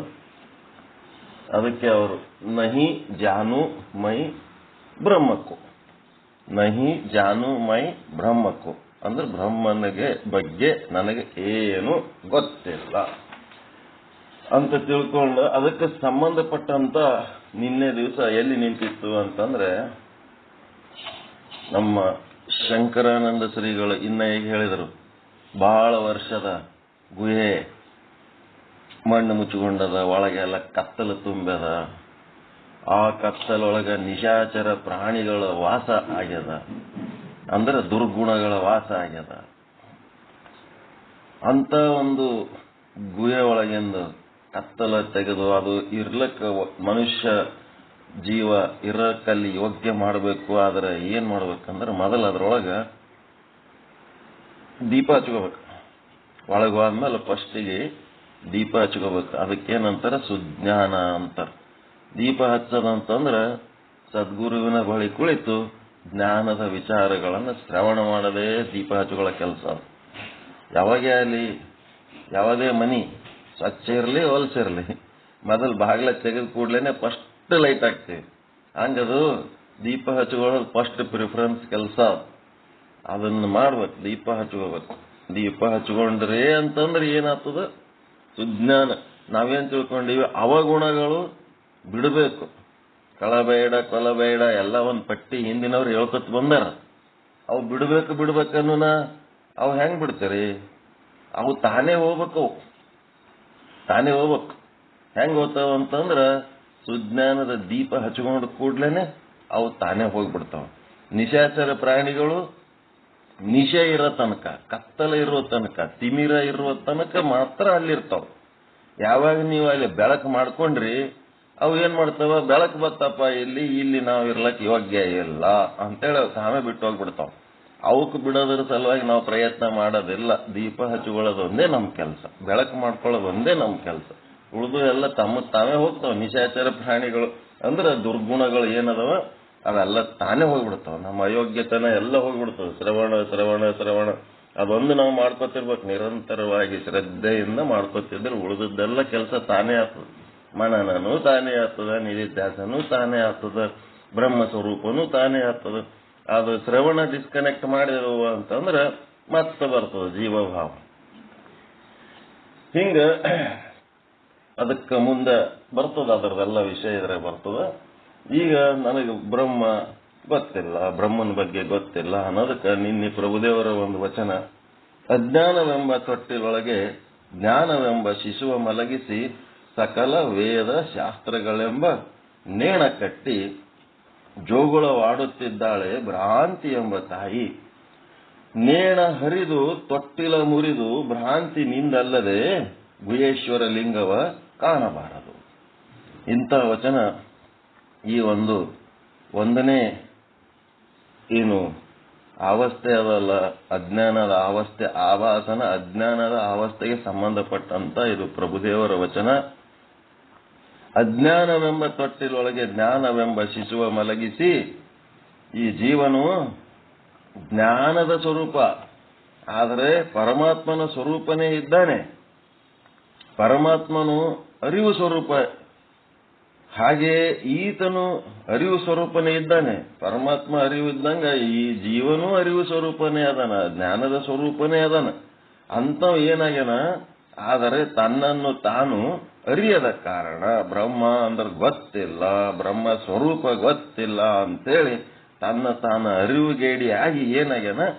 ಅಜ್ಞಾನವೆಂಬ ತೊಟ್ಟಿಲೊಳಗೆ ಬಿದ್ದು ಒದ್ದಾಡ್ಲಕತ್ತಾನ. ಅಜ್ಞಾನ ಯಾವ ರೀತಿ ಆ ಕೂಸಿಗೆ ಆಟ ಆಡ್ಲಕ್ಕ ಬದುಕದಕ್ಕ ತೊಟ್ಟಲು ಹೆಂಗ ಆಶ್ರಯ ಆಗ್ಯದೋ ಹಂಗ ಈ ಅಜ್ಞಾನಿ ಜೀವನಿಗೆ ಏನಾಗ್ಯದ? ಅಜ್ಞಾನನೇ ಆಸರ ಆಗ್ಯದ. ಅಜ್ಞಾನದ ಆಸರೆಯಲ್ಲಿ ಆ ಕೂಸು, ಜೀವ ಎನ್ನುವ ಕೂಸು ಆಡ್ಲಕತ್ತದ.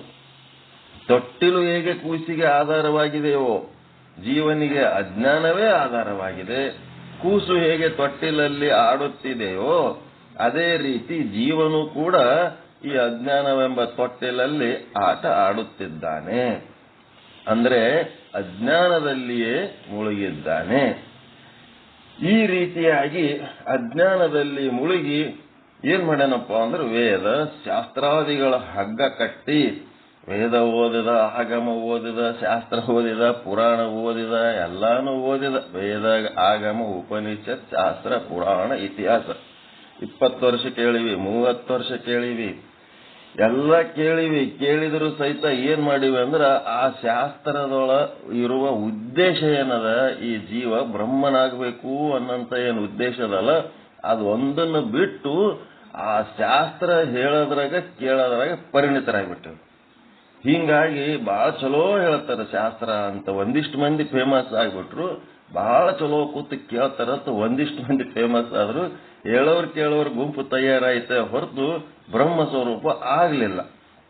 ಅದಕ್ಕೆ ಏನಾಯ್ತು, ಈ ಜೀವ ಈ ಶಾಸ್ತ್ರ ವೇದ ಎಲ್ಲಾನು ಹಗ್ಗ ತೊಟ್ಟಿಲಿಗೆ ಹೆಂಗ ಹಗ್ಗದ ಹಾಂಗಿ ಹಗ್ಗಗಳು ಕಟ್ಕೊಂಡು ಮತ್ತೆ ಇನ್ನ ಪಾಂಡಿತ್ಯ ಪ್ರದರ್ಶನ ತರ್ಕ ಕುತರ್ಕ ಎಲ್ಲಾನು ಮಾಡಿ ಇವೆಲ್ಲ ಏನಂತಂದ್ರ ಈ ಶಾಸ್ತ್ರ ಹೇಳೋದು ಕೇಳೋದು ಬ್ರಹ್ಮ ಸ್ವರೂಪ ಆಗಬೇಕು ಅನ್ನಂತ ಗುರಿ ಇಟ್ಕೊಂಡು ಅದರೊಳಗ ಹೆಜ್ಜೆ ಇಡೋದು ಬಿಟ್ಟು ಬರೀ ಹೇಳೋದೆ ಕೇಳದೆ ಮಾಡ್ಕೊತ ಹೇಳಿದವರು ದೊಡ್ಡ ಗುರುಗಳಾಗ್ಬಿಟ್ರು. ಕೇಳಿದವರು ಕುತ್ತು ತಲೆ ಹಾಕಿ ಬರೀ ಒಂದು ಏನು ಮೂಲ ಉದ್ದೇಶ ಬಿಟ್ಟು ಏನ್ ಮಾಡ್ಲಕತ್ತಾರ. ಇವಕ್ಕೆಲ್ಲ ಏನಂತಾರಂದ್ರ ಚಲೋ ಹೇಳಿ ಖುಷಿ ಆಗ್ತದ, ಕೇಳಿ ಖುಷಿ ಆಗ್ತದ, ಇಬ್ರು ಖುಷಿ ಪಡ್ಲಕತ್ತಾರ.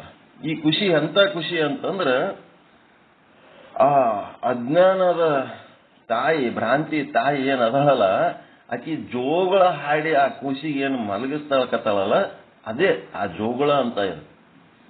ಜೋಗಳ ಹಾಡಿ ಮಲಗಿಸ್ಲಿಕ್ಕತ್ತಾಳಲ್ಲ ಅಂತ ಜೋಗಳ ಇದು. ಬ್ರಹ್ಮನನ್ನ ತಿಳಿಲಾರದೆ ಹೇಳೋದು ಕೇಳೋದು ಮಾಡೋದು ಇದು ಭ್ರಾಂತಿ ಏನದಲ್ಲ. ಇಲ್ಲಿ ಆಕಿ ಯಾವ ಉದ್ದೇಶಕ್ಕೆ ಹಾಡ್ಲಕತ್ತಾಳ ಜೋಗಳ? ಆ ಕೂಸಿನ ಮಲಗಿಸ್ಲಕ್ಕೋ ಏನು ಎಚ್ಚರ ಮಾಡ್ಲಕ್ಕೋ? ಅದು ಮಲಗಿಲ್ಲ ಅಂತಾಳಕಿ. ವೇದ ಶಾಸ್ತ್ರಗಳು ಏನೆಲ್ಲ ಹೇಳೋದು ಕೇಳೋದೇನದಲ್ಲ ಒಂಥರ ಕೇಳಿ ಖುಷಿ ಪಡ್ತೀವಿ, ಹೇಳಿ ಖುಷಿ ಪಡ್ತೀವಲ್ಲ. ಬ್ರಹ್ಮ ಸ್ವರೂಪ ಆಗುವಂತ ಒಂದು ಸಾಧನೆ ಮಾಡ್ಲಾರ್ದೆ ಬರೀ ಹೇಳಿ ಕೇಳಿ ಖುಷಿ ಪಟ್ಟೆವಂತಂದ್ರ ಆ ಖುಷಿ ಎಂತ ಖುಷಿ ಅದಂತಂದ್ರ ಆ ಕೂಸಿನ ಮನಗಿಸೋದಕ್ಕ ಆ ಭ್ರಾಂತಿ ಎಂಬ ತಾಯಿ ಏನ್ ಜೋಗಳ ಹಾಡ್ತಾಳ ಆ ಖುಷಿಗೆ ಆ ಕೂಸು ಮಕ್ಕೊಂಡೇನ್ ಖುಷಿ ಪಡ್ತಾಳ ಅದಕ್ಕೆ ಏನು ವ್ಯತ್ಯಾಸ ಇಲ್ಲ. ಸಂತೋಷ ಆಗಿ ಒಂದಿಟ್ಟು ಮಕ್ಕೋತದ, ಮತ್ತೆ ಸ್ವಲ್ಪ ಹೊತ್ತಾಗೋಣ ಎದ್ದು ತಂದ್ರೆ ಮತ್ತೆ ಅದರ ತಿಪ್ಪಲ್ ಅದರ ಸಂಗಟ, ನಮ್ ತಿಪ್ಪಲ್ ನಮ್ ಸಂಗಟ. ಅಜ್ಞಾನ ದೂರ ಆಗ್ಲಿಲ್ಲ, ದುಃಖ ದೂರ ಆಗ್ಲಿಲ್ಲ, ಮರಣ ಭಯ ದೂರ ಆಗ್ಲಿಲ್ಲ, ಚಿಂತೆ ದೂರ ಆಗ್ಲಿಲ್ಲ, ಭಯ ದೂರ ಆಗ್ಲಿಲ್ಲ. ಇಡೀ ಆಯುಷ್ಯ ಶಾಸ್ತ್ರ ಹೇಳೋದ ಕೇಳೋದ್ರಾಗೆ ಖುಷಿ ಪಟ್ಟು ಏನೋ ಒಂದು ದೊಡ್ಡ ಘನಕಾರ್ಯ ಮಾಡಿವೆ. ಇದೇ ಅಜ್ಞಾನದ ಅವಸ್ಥೆ, ಇದೇ ಅಜ್ಞಾನದ ಅವಸ್ಥೆ. ಹೀಗೆ ಅಜ್ಞಾನದ ತೊಟ್ಟಿಲಲ್ಲಿ ಆಕಿ ಏನ್ ಮಾಡ್ತಾಳ, ಆದಷ್ಟು ಕೂಸು ಹೊರಗೆ ಎಲ್ಲಾರ ಬತ್ತಂದ್ರೆ ಎಲ್ಲಿ ಬೇಕಲ್ಲಿ ಅಡ್ಡಾಡಿ ಅದು ಬೀಳ್ತದ ಹೇಳ್ತದ ಅದಕ್ಕೆ ಯಾರು ಕಾಯ್ಬೇಕಂತ ಅದಕ್ಕೆ ಆ ತೊಟ್ಟಲದಾಗೆ ಅದಕ್ಕೆ ಇಡ್ಲಕ್ ಪ್ರಯತ್ನ ಮಾಡ್ತಾಳ, ಅದರಾಗೆ ಅದಕ್ಕೆ ಮನಗಿಸ್ಲಕ್ ಪ್ರಯತ್ನ ಮಾಡ್ತಾಳ. ಅಂತ ಭ್ರಾಂತಿ ಅನ್ನಂತ ತಾಯಿ ಹ್ಯಾಂಗ ಕೂಸಿಗೆ ಅಲ್ಲಿ ಮಲಗಿಸ್ಬೇಕಂತಾಳು ಅದೇ ರೀತಿ ನಮ್ಮದು ಏನದಪ್ಪ ಅಂತಂದ್ರ ಈ ಅಜ್ಞಾನದೊಳಗೆ ಈ ಜೀವ ಇರಲಿ. ಒಂದ್ ವೇಳೆ ಇದು ಎಚ್ಚರ ಆಯ್ತು ಅಂತಂದ್ರ ಆ ಜಗತ್ತಿನ ಕೆಲಸ ನಿಂತು ಬಿಡ್ತಾವ. ಜಗತ್ತಾರದು ಮಾಯೆ ಮತ್ತು ಈಶ್ವರರದು. ಮಾಯೆ ಮತ್ತು ಈಶ್ವರರ ಜಗತ್ತಿನೊಳಗೆ ಕೆಲಸ ಆಗಬೇಕು. ನಾವು ಇದರೊಳಗೆ ನಾನು ನನ್ನದು ಎನ್ನ ಅಜ್ಞಾನ ಇದ್ರೆ ಇಲ್ಲಿ ಇವೆಲ್ಲ ಕೆಲಸ ಮಾಡ್ಲಕ್ ಬರ್ತದ. ಅಕಸ್ಮಾತ್ ಇವ್ರು ಏನಾರ ಹುಷಾರಿಯಾಗಿ ಬಿಟ್ರು ಅಂತಂದ್ರ ನಮ್ ಕೆಲಸ ನಿಂದಿರ್ತದ ಅಂತೇಳಿ ಅದಕ್ಕೆ ಭ್ರಾಂತಿ ಎಂಬ ತಾಯಿ ಇಂಥವೆಲ್ಲ ಜೋಗಳಗಳು ಹಾಡಿ ಅದನ್ನ ಮಲಗಿಸಿ ತೊಟ್ಟಲ್ದಾಗೆ ಇಡ್ಬೇಕನ್ನೋ ಉದ್ದೇಶ ಇರ್ತದ. ಒಂದು ವೇಳೆ ಆ ಮಗು ಎಚ್ಚರ ಆಯ್ತು ಅಂತಂದ್ರ ಆಕಿ ಏನ್ ಕೆಲಸ ಮಾಡ್ತಿರ್ತಾಳ ಅವೆಲ್ಲ ಕೆಲಸ ನಿಂದಿರ್ತದ ಇಲ್ರಿ, ತಾಯಿ ಮಾಡೋ ಕೆಲಸ. ಹಂಗ ಅಜ್ಞಾನದ ಕೆಲಸ ಭ್ರಾಂತಿ ಕೆಲಸ ನಿಂತೋಗ್ಬಿಡ್ತದ ಕೂಸ್ ಎಚ್ಚರ ಆಯ್ತು ಅಂದ್ರ. ಅದಕ್ಕ ಆ ಎಚ್ಚರ ಆಗುವುದಕ್ಕೆ ವರ ಜಾಗ್ರ ಅಂತಾರ. ಅದಕ್ಕ ಏ ಶಿಷ್ಯನೇ, ನಾನು ಬ್ರಹ್ಮವನ್ನು ತಿಳಿಯುವುದಿಲ್ಲ ಎಂಬುದಾಗಿ ಯಾವ ಪುರುಷನು ಹೇಳುತ್ತಾನೆಯೋ ಆ ವ್ಯವಹಾರಕ್ಕೆ ಅಜ್ಞಾನವೇ ಕಾರಣವಾಗಿರುತ್ತದೆ. ಅಜ್ಞಾನವು ಹೀಗೆ ಗೋಚರವಾಗುತ್ತದೆ. ಬ್ರಹ್ಮ ಗೊತ್ತಿಲ್ಲ ಬಿಡ್ರಿ, ನಮ್ಗೆ ಎದಕ್ ಬೇಕು, ನಾನು ಬ್ರಹ್ಮನನ್ನು ತಿಳಿದಿಲ್ಲ ಎಂಬ ರೂಪದಲ್ಲಿ ಐ ಡೋಂಟ್ ನೋ, ನಾನು ಯಾವಾಗ ಬ್ರಹ್ಮವನ್ನ ತಿಳಿಯುವುದಿಲ್ಲ ಅಂತ ಅನಿಸುತ್ತಿರುತ್ತದೆಯೋ ಆವಾಗ ನನ್ನ ಅಜ್ಞಾನ ಪ್ರಕಟವಾಗುತ್ತಿರುತ್ತದೆ ಅಂತ ತಿಳಿ.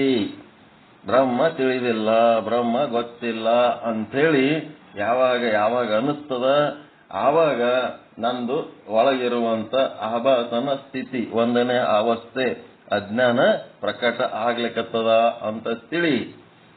ಅಜ್ಞಾನಿ ಅಂತ ತಿಳಿದ ಮೇಲೆ ಏನ್ ಮಾಡ್ಬೇಕ್ರಿ? ನನಗ ಬ್ರಹ್ಮದ ಬಗ್ಗೆ ಅನುಭವ ಇಲ್ಲ, ಬ್ರಹ್ಮ ಅದನ್ನಂತ ಗೊತ್ತಿಲ್ಲ. ಏನ್ ಮಾಡ್ಬೇಕು?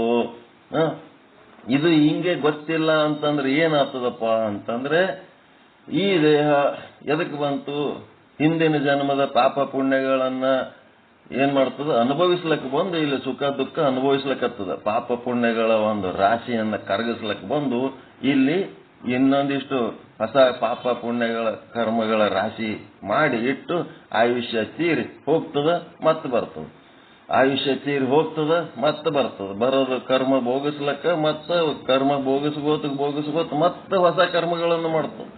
ಈ ರೀತಿ ಇದು ಮಾಡ್ಕೋತ ಇದು ಭವಚಕ್ರದೊಳಗ ಬಿದ್ದು ಹಿಂಗೇ ಎಷ್ಟು ಅನಂತ ಕೋಟಿ ಜನ್ಮಗಳು ತಿರುಗಿದ್ರು ಇದಕ್ಕ ಮುಂದೆ ಒಂದು ಗುರಿ ಏನ್ ಮಾಡ್ಬೇಕನ್ನೋದೇ ಸಿಗಂಗಿಲ್ಲ. ಹೀಗಾಗಿ ಇದಕ್ಕ ಏನ್ ಮಾಡ್ಬೇಕು? ಈ ಚಕ್ರದಿಂದ ನಾನು ಪಾರಾಗಬೇಕಾದ್ರೆ ಪುನರಪಿ ಜನನಂ ಪುನರಪಿ ಮರಣಂ ಭಜ ಗೋವಿಂದಂ ಭಜ ಗೋವಿಂದಂ ಭಜ ಗೋವಿಂದಂ ಮೂಢಮತೆ. ಪುನರಪಿ ಜನನಿ ಜಠರೇ ಶಯನ. ಪ್ರತಿ ಸಲ ಹುಟ್ಟುತ್ತಿದಿ ಸಾಯ್ತಿದಿ. ಹೀಗಾಗಿ ನೀನೇನ್ ಮಾಡ್ಬೇಕು? ಗೋವಿಂದನ ಭಜನೆ ಮಾಡಿ ಆ ಒಂದು ಚಕ್ರದಿಂದ ಪಾರಾಗು. ಒಟ್ಟ ಹೇಸಿಕೆ ಇಲ್ಲ, ನಾಚಿಕೆ ಇಲ್ಲ, ಮುಂದೆ ಉದ್ಧಾರ ಆಗ್ಬೇಕನ್ನ ಗುರಿ ಇಲ್ಲ, ಹಿಂದೆ ಎಂತ ಜನ್ಮಗಳು ತಾಳಿ ಬಂದಿನಿ ಅನ್ನೋದ್ರ ಬಗ್ಗೆ ಹೇಯ ಭಾವ ಇಲ್ಲ. ಸುಮ್ಮನೆ ಈ ಜೀವ ಹಿಂಗೆ ಅಜ್ಞಾನದಾಗೆ ಬದುಕ್ತದಲ್ಲ, ಅದು ಯಾವುದೋ ಜನ್ಮದ ಪುಣ್ಯದ ಫಲದಿಂದ ಒಂದು ಸದ್ಗುರುನಾಥ ಅಂತ ಒಬ್ಬೊಂದು ಸಿಕ್ಕಿತು ಎಳಿ ಅಂತಂದ್ರೆ ಅದನ್ನ ಗಟ್ಟಿಯಾಗಿ ಹಿಡ್ಕೊಂಡು ಅದರೊಳಗಿಂದ ಪಾರಾಗಬೇಕು. ಅಜ್ಞಾನ ನನ್ನೊಳಗ ಪ್ರಕಟ ಆಗ್ಲಕತ್ತದ ಅಂದ್ರೆ ನಾನು ಜ್ಞಾನಿ ಆಗ್ಬೇಕು, ನಾನು ಮೋಕ್ಷ ಹೊಂದಬೇಕು, ಪರಮಾನಂದ ಪ್ರಾಪ್ತಿ ಮಾಡ್ಕೋಬೇಕು, ಸರ್ವ ದುಃಖ ನಿವೃತ್ತಿ ಮಾಡ್ಕೋಬೇಕು ಅನ್ನಂತ ಸಂಕಲ್ಪ, ಅದರಿಂದ ಪಾರಾಗಬೇಕು ಅಂತ.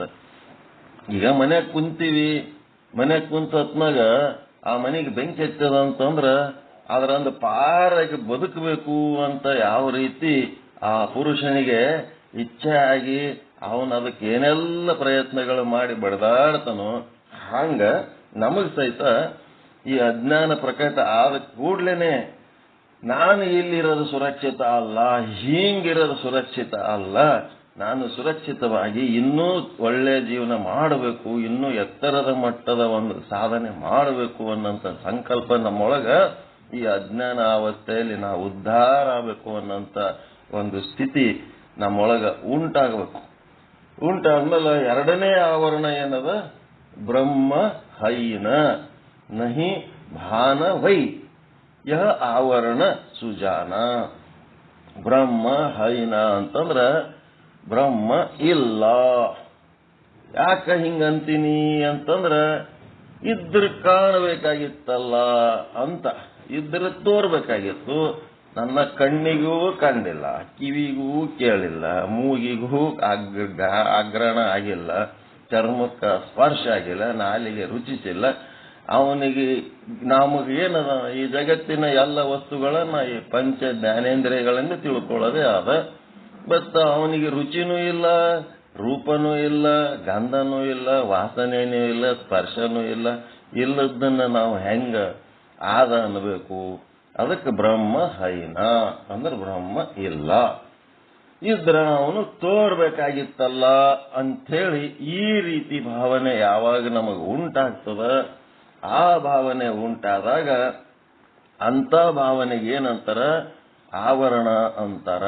Existence and appearance.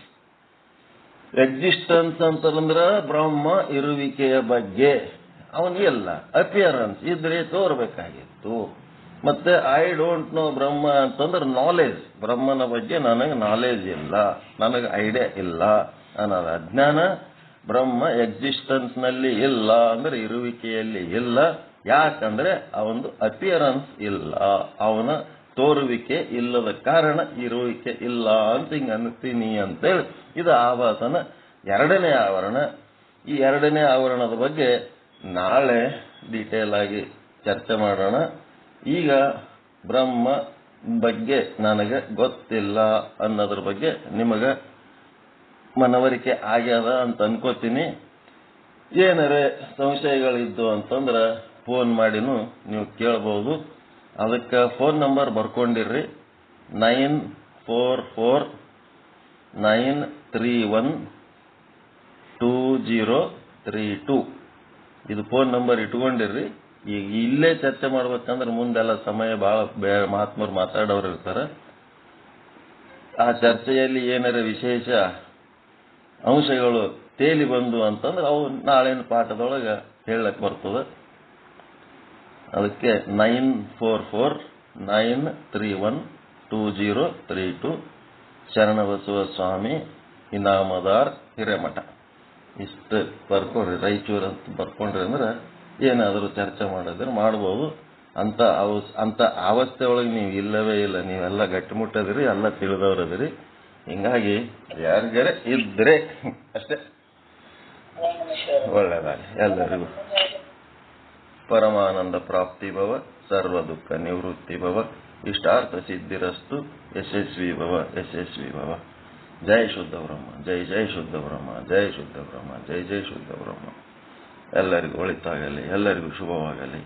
ಓಂ ಶಾಂತಿ ಶಾಂತಿ ಶಾಂತಿ. ಎಲ್ಲರಿಗೂ ಶರಣು ಶರಣಾರ್ಥಿ. ಶಿವಾಯ. ಹಾ ಹೇಳಿ.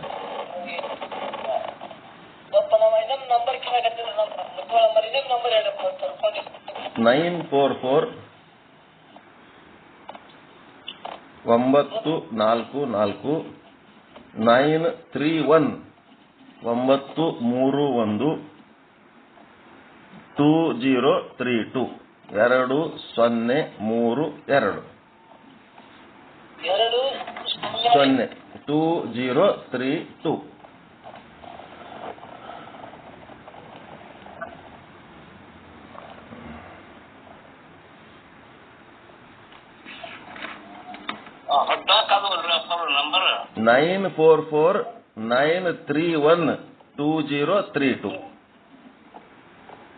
(944-931-2032) 2032.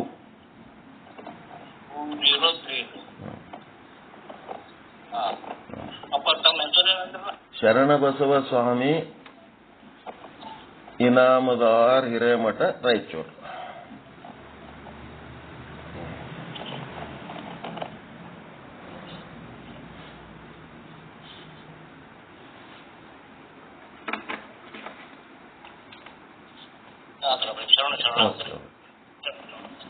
ಜೈ ಜೈ ಶಿವ.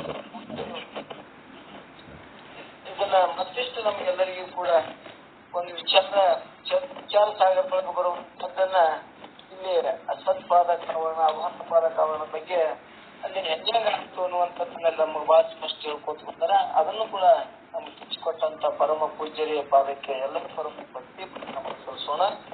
ನಮ್ಮ ಇನ್ನೊಬ್ರು ಪೂಜ್ಯರಾದ ಸ್ವರ್ಪಾನಂದ ಪೂಜ್ಯರು ಕೂಡ ಕಾರ್ಯಕ್ರಮ ಭಕ್ತಿಯಾಗಿ ಆ ಪೂಜ್ಯರು ಹಂಚಿಕೊಂಡು ಆ ಪೂಜ್ಯರಿಗೆ ಕೂಡ ಓಂ ನಮಃ ಶಿವಾಯ.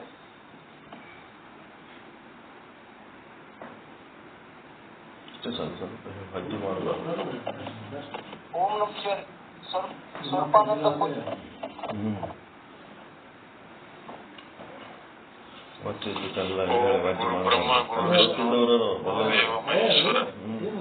ಸಾಕ್ಷಾತ್ ಪರಬ್ರಹ್ಮ ತಸ್ಮೈ ಶ್ರೀ ಗುರುವೇ ನಮಃ. ಓಂ ಶಂಕರಂ ಶಂಕರಾಚಾರ್ಯಂ ಕೇಶವಂ ಬಾದರಾಯಣಂ ಸೂತ್ರಭಾಷ್ಯ ಕೃತಂ ವಂದೇ ಭಗವಂತ ಪುನಃ ಪುನಃ. ಓಂ ಶಾಂತಿ ಶಾಂತಿ ಶಾಂತಿ. ಸತ್ಸಂಗದಲ್ಲಿ ಭಾಗವಹಿಸಿರ್ತಕ್ಕಂಥ ಸರ್ವ ಗುರುಗಳಿಗೂ ಹಾಗೂ ಶರಣ ಬಂಧುಗಳಿಗೆ ನನ್ನ ಶರಣಾರ್ಥಿಗಳನ್ನ ಸಲ್ಲಿಸಿ, ಇಲ್ಲಿಯವರೆಗೆ ಪರಮಾನುಭವ ಬೋಧೆಯ ಆಧಾರದ ಮೇಲೆ ಜೀವನಿಗೆ ಆದಂತ ಅಜ್ಞಾನದ ನಷ್ಟ ಮಾಡತಕ್ಕಂಥ ವಿಚಾರಗಳನ್ನ ಚಿಂತನೆ ನಾವೆಲ್ಲರೂ ಪಾಲ್ಗೊಂಡಿದ್ದೀವಿ. ಜೀವನ ಮೂಲ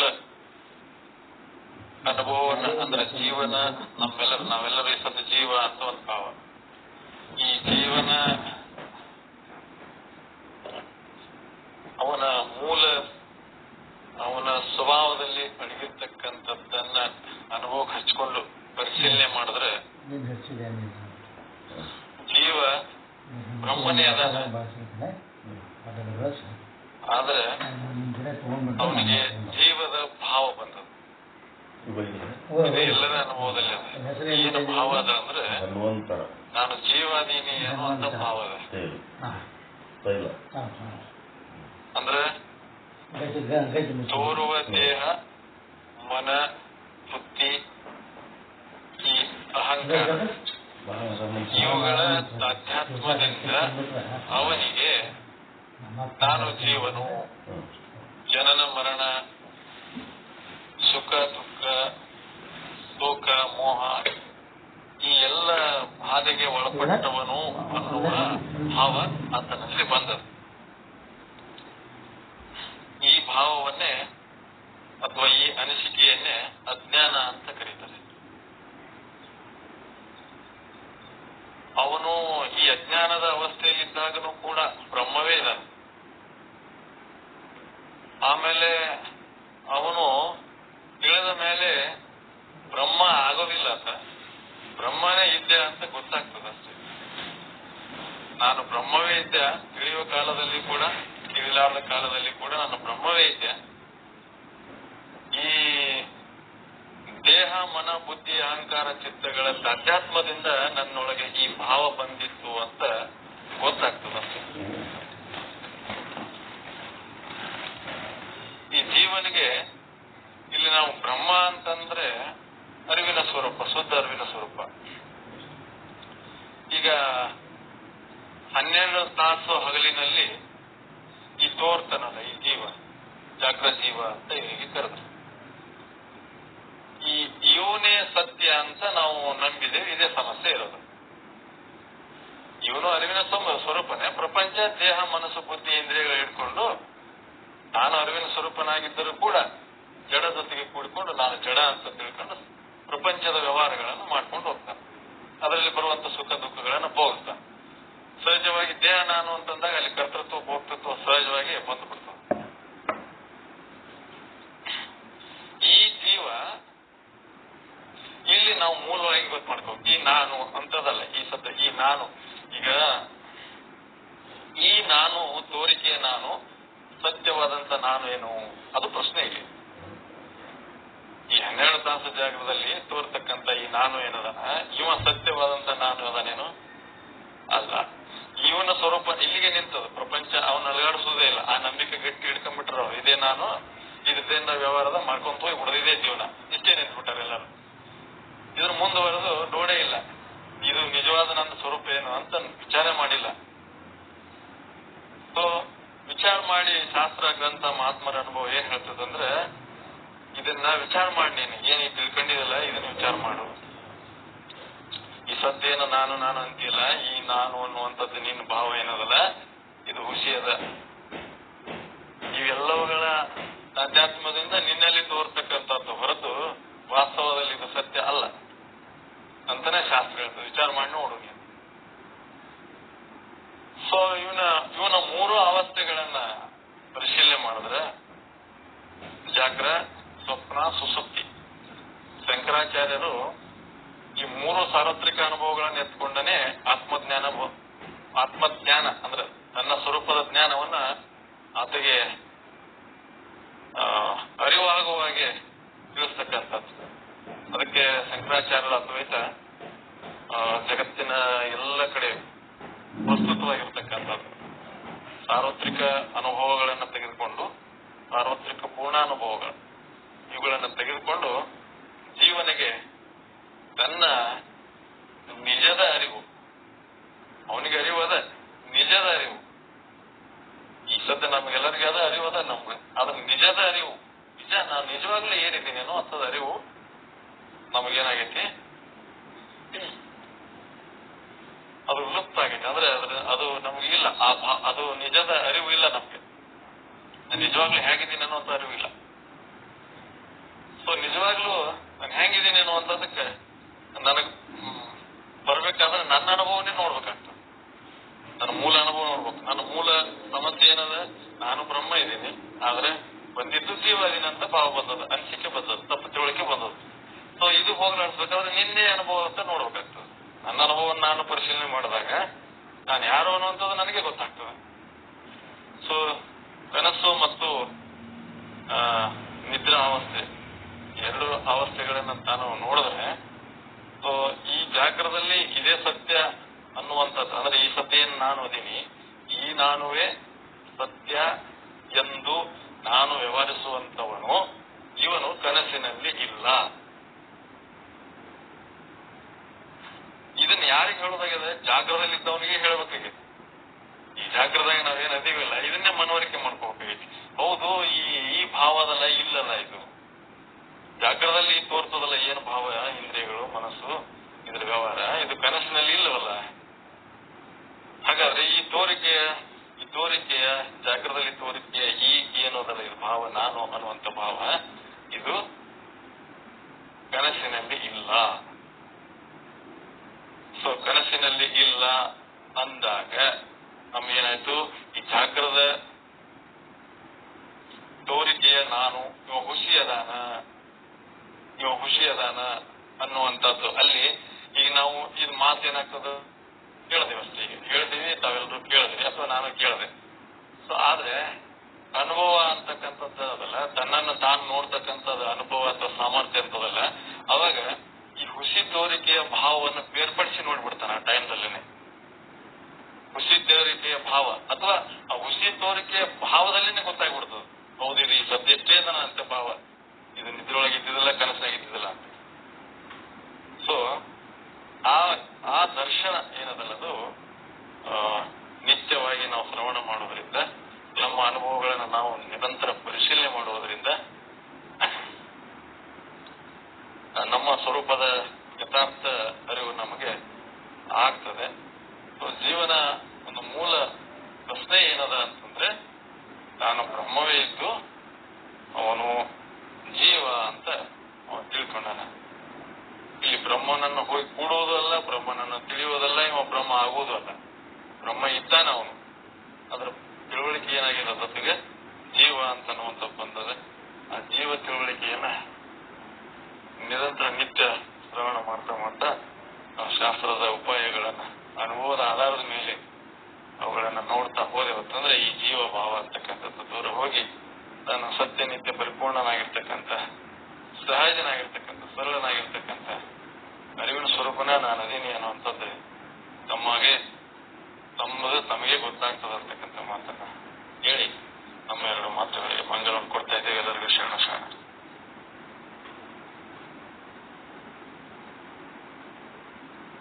ಶರಣಾತ್ರಿ ಗುರುಗಳಿಗೆ ಶರಣಾತ್ರಿ ಅಂದ್ರ ಅವರು ಮತ್ತೆ ಒಳ್ಳೊಳ್ಳೆ ನಮ್ಮನ್ನ ಏನಂತಾರ, ನನ್ನನ್ನು ನಾನು ಒಳಪಡಿಸಿಕೊಂಡಾಗ, ನನ್ನೊಳಗೆ ನಾನು ಕಂಡುಕೊಂಡಾಗ, ನನ್ನ ಅರಿವು ನನಗಾದಾಗ ಮಾತ್ರ ಇದರ ನಿಜದ ಅರಿವು ಆಗ್ತದ ಎನ್ನುವಂಥದ್ದನ್ನ ಬಹಳ ಒತ್ತು ಕೊಟ್ಟು ಮತ್ತಿಷ್ಟು ನಮ್ಗೆ ಗಟ್ಟಿ ಮಾಡಿದಂತ ಪರಮ ಪೂಜ್ಯರು ಸ್ವಲ್ಪಾನಂದ ಪೂಜ್ಯ ಪಾದಗಳಿಗೂ ಕೂಡ ಭಕ್ತಿ ಪ್ರಣಾಮವನ್ನು ಸಲ್ಲಿಸುತ್ತಾ ಇವತ್ತಿನ ಸತ್ಸಂಗದ ಬಗ್ಗೆ ನಮ್ಮ ಇನ್ನೂ ಅನೇಕ ಪೂಜ್ಯರು ಮಹಾತ್ಮರು ಈ ಕಾರ್ಯಕ್ರಮಗಳು ಕೂಡ್ಯಾರ.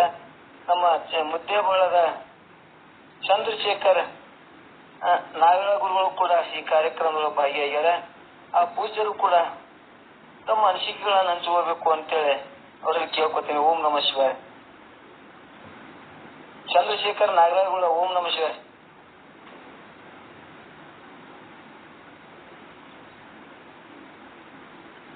ಓಂ ನಮಃ ಶಿವಾಯ. ಓಂ ನಮಃ ಶಿವಾಯ. ಓಂ ನಮಃ ಶಿವಾಯ. ನಮ್ಮ ಪ್ರಕಾಶ್ ಕಲ್ಯಾಣ್ ಶೆಟ್ಟಿ ಅವರ ಓಂ ನಮಃ ಶಿವಾಯ. ನಮ್ಮ ಪ್ರಕಾಶ್ ಕಲ್ಯಾಣ್ ಶೆಟ್ಟಿ ಅವರ ಓಂ ನಮಃ ಶಿವಾಯ. ನಮ್ಮ ಧಾರವಾಡದ MG ಮಳಕೂರು ಪೂಜ್ಯರು ಕೂಡ ಈ ಕಾರ್ಯಕ್ರಮದಲ್ಲಿ ಭಾಗಿಯಾಗ್ಯಾರ. ಅವರು ಯೋಗ ಗುರುಗಳು, ಆಹಾರ ಗುರುಗಳು ಆಗ್ಯಾರ. ಅಂತವ್ರು ಕೂಡ ಈ ಒಂದು ಓಂ ನಮಃ ಶಿವಾಯ ಗ್ರೂಪ್ ಒಳಗೆ ಅವರು ಕೂಡ ಭಾಗಿಯಾಗ್ಯಾರ. ಅವ್ರಿಗೂ ಕೂಡ ಎಲ್ಲರ ಪರವಾಗಿ ಅವರಿಗೂ ಕೃತಜ್ಞತೆಗಳನ್ನು ಸಲ್ಲಿಸೋಣ ಭಾಗಿಯಾಗಿದ್ದಕ್ಕೆ. ಅದಕ್ಕೆ ಅವ್ರು ಏನಾದ್ರೂ ತಮ್ಮ ಅನಿಸಿಕೆಗಳನ್ನ ಹಂಚ್ತಾರೆ ಮಳಕೂರು ಪೂಜ್ಯರು ಕೂಡ ಹಂಚ್ಕೋಬೇಕು ಅಂತ ಅವ್ರಿಗೆ ಕೇಳ್ಕೊತೀನಿ. ಓಂ ನಮಃ ಶಿವಾಯ. ಓಂ ನಮಃ ಶಿವಾಯ ಸರ್. ನಾನು ನಿನ್ನೆಯಿಂದ ಭಾಗಿಯಾಗ್ತಾ ಇದ್ದೀನಿ. ನಿನ್ನೆಯಿಂದ ನಾವು ತಮಗೆ ಹೇಳಿದ ಹಾಗೆ ನಾನು ಯೋಗಕ್ಕೆ ಹೋಗ್ತಾ ಇದ್ದಿದ್ದೆ, 1-2 ದಿವಸ ಹೋಗಿಲ್ಲ. ಹಾಗಾಗಿ ನಿಮ್ದು ಕೇಳಬೇಕು ಅಂತ ಬಹಳ ದಿವಸ ಅನ್ಕೊಂಡಿದ್ದೆ. ನಿನ್ನೆಯಿಂದ ಭಾಗಿಯಾಗಿದ್ದೇನೆ. ಬಹಳ ಚೆನ್ನಾಗಿ ನನ್ನ ಅರಿವಿಗೆ ಒಳಗೆ ಹೋಗ್ಲಿಕ್ಕೆ ತುಂಬಾ ಚೆನ್ನಾಗಿ ತಾವೆಲ್ಲ ಚಿಂತನೆ ಮಾಡ್ತಾ ಇದ್ರಿ. ಪೂಜ್ಯರು ಸಹಿತ ಅದ್ಭುತವಾಗಿ ಏನು ನಮ್ಮಲ್ಲಿ ಸಂಶಯಗಳನ್ನ ಪರಿಹರಿಸಲಿಕ್ಕೆ ಒಂದು ವಿವರಣೆಯನ್ನು ಕೊಡೋದು ಬಹಳ ಅದ್ಭುತ ಆಗಿ ನಮಗೆ ಗೋಚರ ಆಗ್ತಾ ಇದೆ. ಯಾಕಂದ್ರೆ ಸಮುದ್ರದಲ್ಲಿ ನೀರನ್ನ ನಿನ್ನೆ ನೀವು ಓದಿದ್ರಿ. ಸಮುದ್ರದಲ್ಲಿ ನೀರನ್ನ ತಗೊಂಬಂದು ಇದು ಸಮುದ್ರ ನೀರು ಶಿಷ್ಯ ಗುರು ಶಿಷ್ಯ ಸಂವಾದದಲ್ಲಿ ಇದು ಸಮುದ್ರ ನೀರಂದ್ರೆ ಅಲ್ಲ, ಸಮುದ್ರ ನೀರಲ್ಲ ಅಂತ ಅವ್ರ ಗುರುಗಳು ಹೇಳೋದು. ಇದು ಇಲ್ಲ ಹೌದು ಅಂತ ಇವ್ರು ಹೇಳೋದು. ಹಾಗೆ ಯಾವ ರೀತಿ ಅಲ್ಲಿಂದ ಒಂದು ತೂರಿಕೆ ಆ ನೀರನ್ನೋದ ಹನಿ ಅದು ಉಪಾಧಿ ಅಂತ ಅವ್ರು ಹೇಳಿದ್ರಲ್ಲ ಸ್ಪಷ್ಟ. ಬಹಳ ಚೆನ್ನಾಗಿ ವಿವರಣೆಗಳು, ಉದಾಹರಣೆಗಳು ಅದ್ಭುತವಾಗಿ ಮೂಡಿ ಬರ್ತಾ ಇದೆ. ನಾನು ಸಾಧ್ಯ ಆದ್ರೆ ಆಗ್ತೀನಿ, ಇಲ್ಲ ಅಂದ್ರೆ ನಾನು ಸಾಮಾನ್ಯವಾಗಿ ಈ 6 ಗಂಟೆಯಿಂದ 7 ಗಂಟೆ 7:30 8 ತನಕ ನಮ್ದು ಇಲ್ಲಿ ಚಿಂತನೆ ನಡೀತದೆ. 7ರಿಂದ ಚಿಂತನೆ ನಡೀತದೆ. ಈಗ ಅಲ್ಲಿಗೆ ನಾನು ಹೊಂಟಿದ್ದೀನಿ ಕ್ಲಾಸಿಗೆ. ಬಹಳ ಚೆನ್ನಾಗಿ ನಡೀತಾ ಇದೆ. ಸಂತೋಷ. ಇಲ್ಲಿ ತಾವು ಮಾಡ್ತಾ ಇರೋದನ್ನ ಇಲ್ಲಿ ಸಿದ್ಧಾರೂಢ ಮಠದಲ್ಲಿ ಇದ್ದಂತ ಒಬ್ಬರು ಪ್ರೊಫೆಸರ್ ಸಿದ್ಧಾಶ್ರಮ ಅಂತ ಇದ್ದಾರೆ, ಅವ್ರ ಮೂಲಕ ಇಲ್ಲಿ ನಾವು ಚಿಂತನೆ ಮಾಡ್ತಾ ಇದ್ದೀವಿ. ಎಲ್ಲರಿಗೂ ಶರಣಾರ್ಥಿ. ಓಂ ನಮಃ ಶಿವಾಯ. ಓಂ ನಮಃ ಶಿವಾಯ. ಅವ್ರಿಗೂ ಕೂಡ ಶರಣಾರ್ಥಿಗಳು ಸಲ್ಲಿಸಿ ನಮ್ಗ ಮತ್ತು ಕೊಟ್ರೈ ಪೂಜ್ಯರು ಕೂಡ, ಹಿರೇಮಠ ಪೂಜ್ಯರು ಕೂಡ ಇಲ್ಲಿ ಕಾರ್ಯಕ್ರಮಗಳು ಭಾಗಿಯಾಗ್ಯಾರ. ಕೊಟ್ರೈ ಸ್ವಾಮಿಗಳು ಕೂಡ ತಮ್ಮ ಅನಿಸಿಕೆಗಳನ್ನ ಹಂಚ್ಕೋಬೇಕು ಅಂತ ನೋಡಿ ಕೇಳ್ಕೊತೀನಿ. ಓಂ ನಮಃ ಶಿವಾಯ.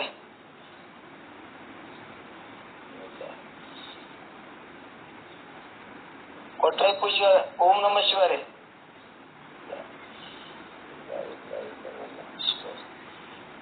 ನಮ್ಮ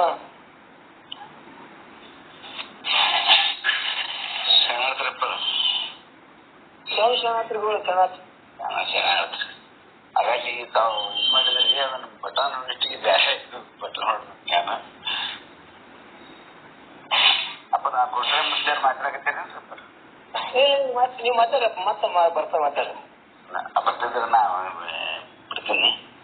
ಅದು ನೀವು ಹೆಸರು ಹಿಡಿದಲ್ಲ, ಅದು ನಾವು ಬಟನ್ ಬೇರೆ ಹೊತ್ತೊಟ್ಟಿಗೆ ಇದಾಗ್ಬಿಡುತ್ತೆ.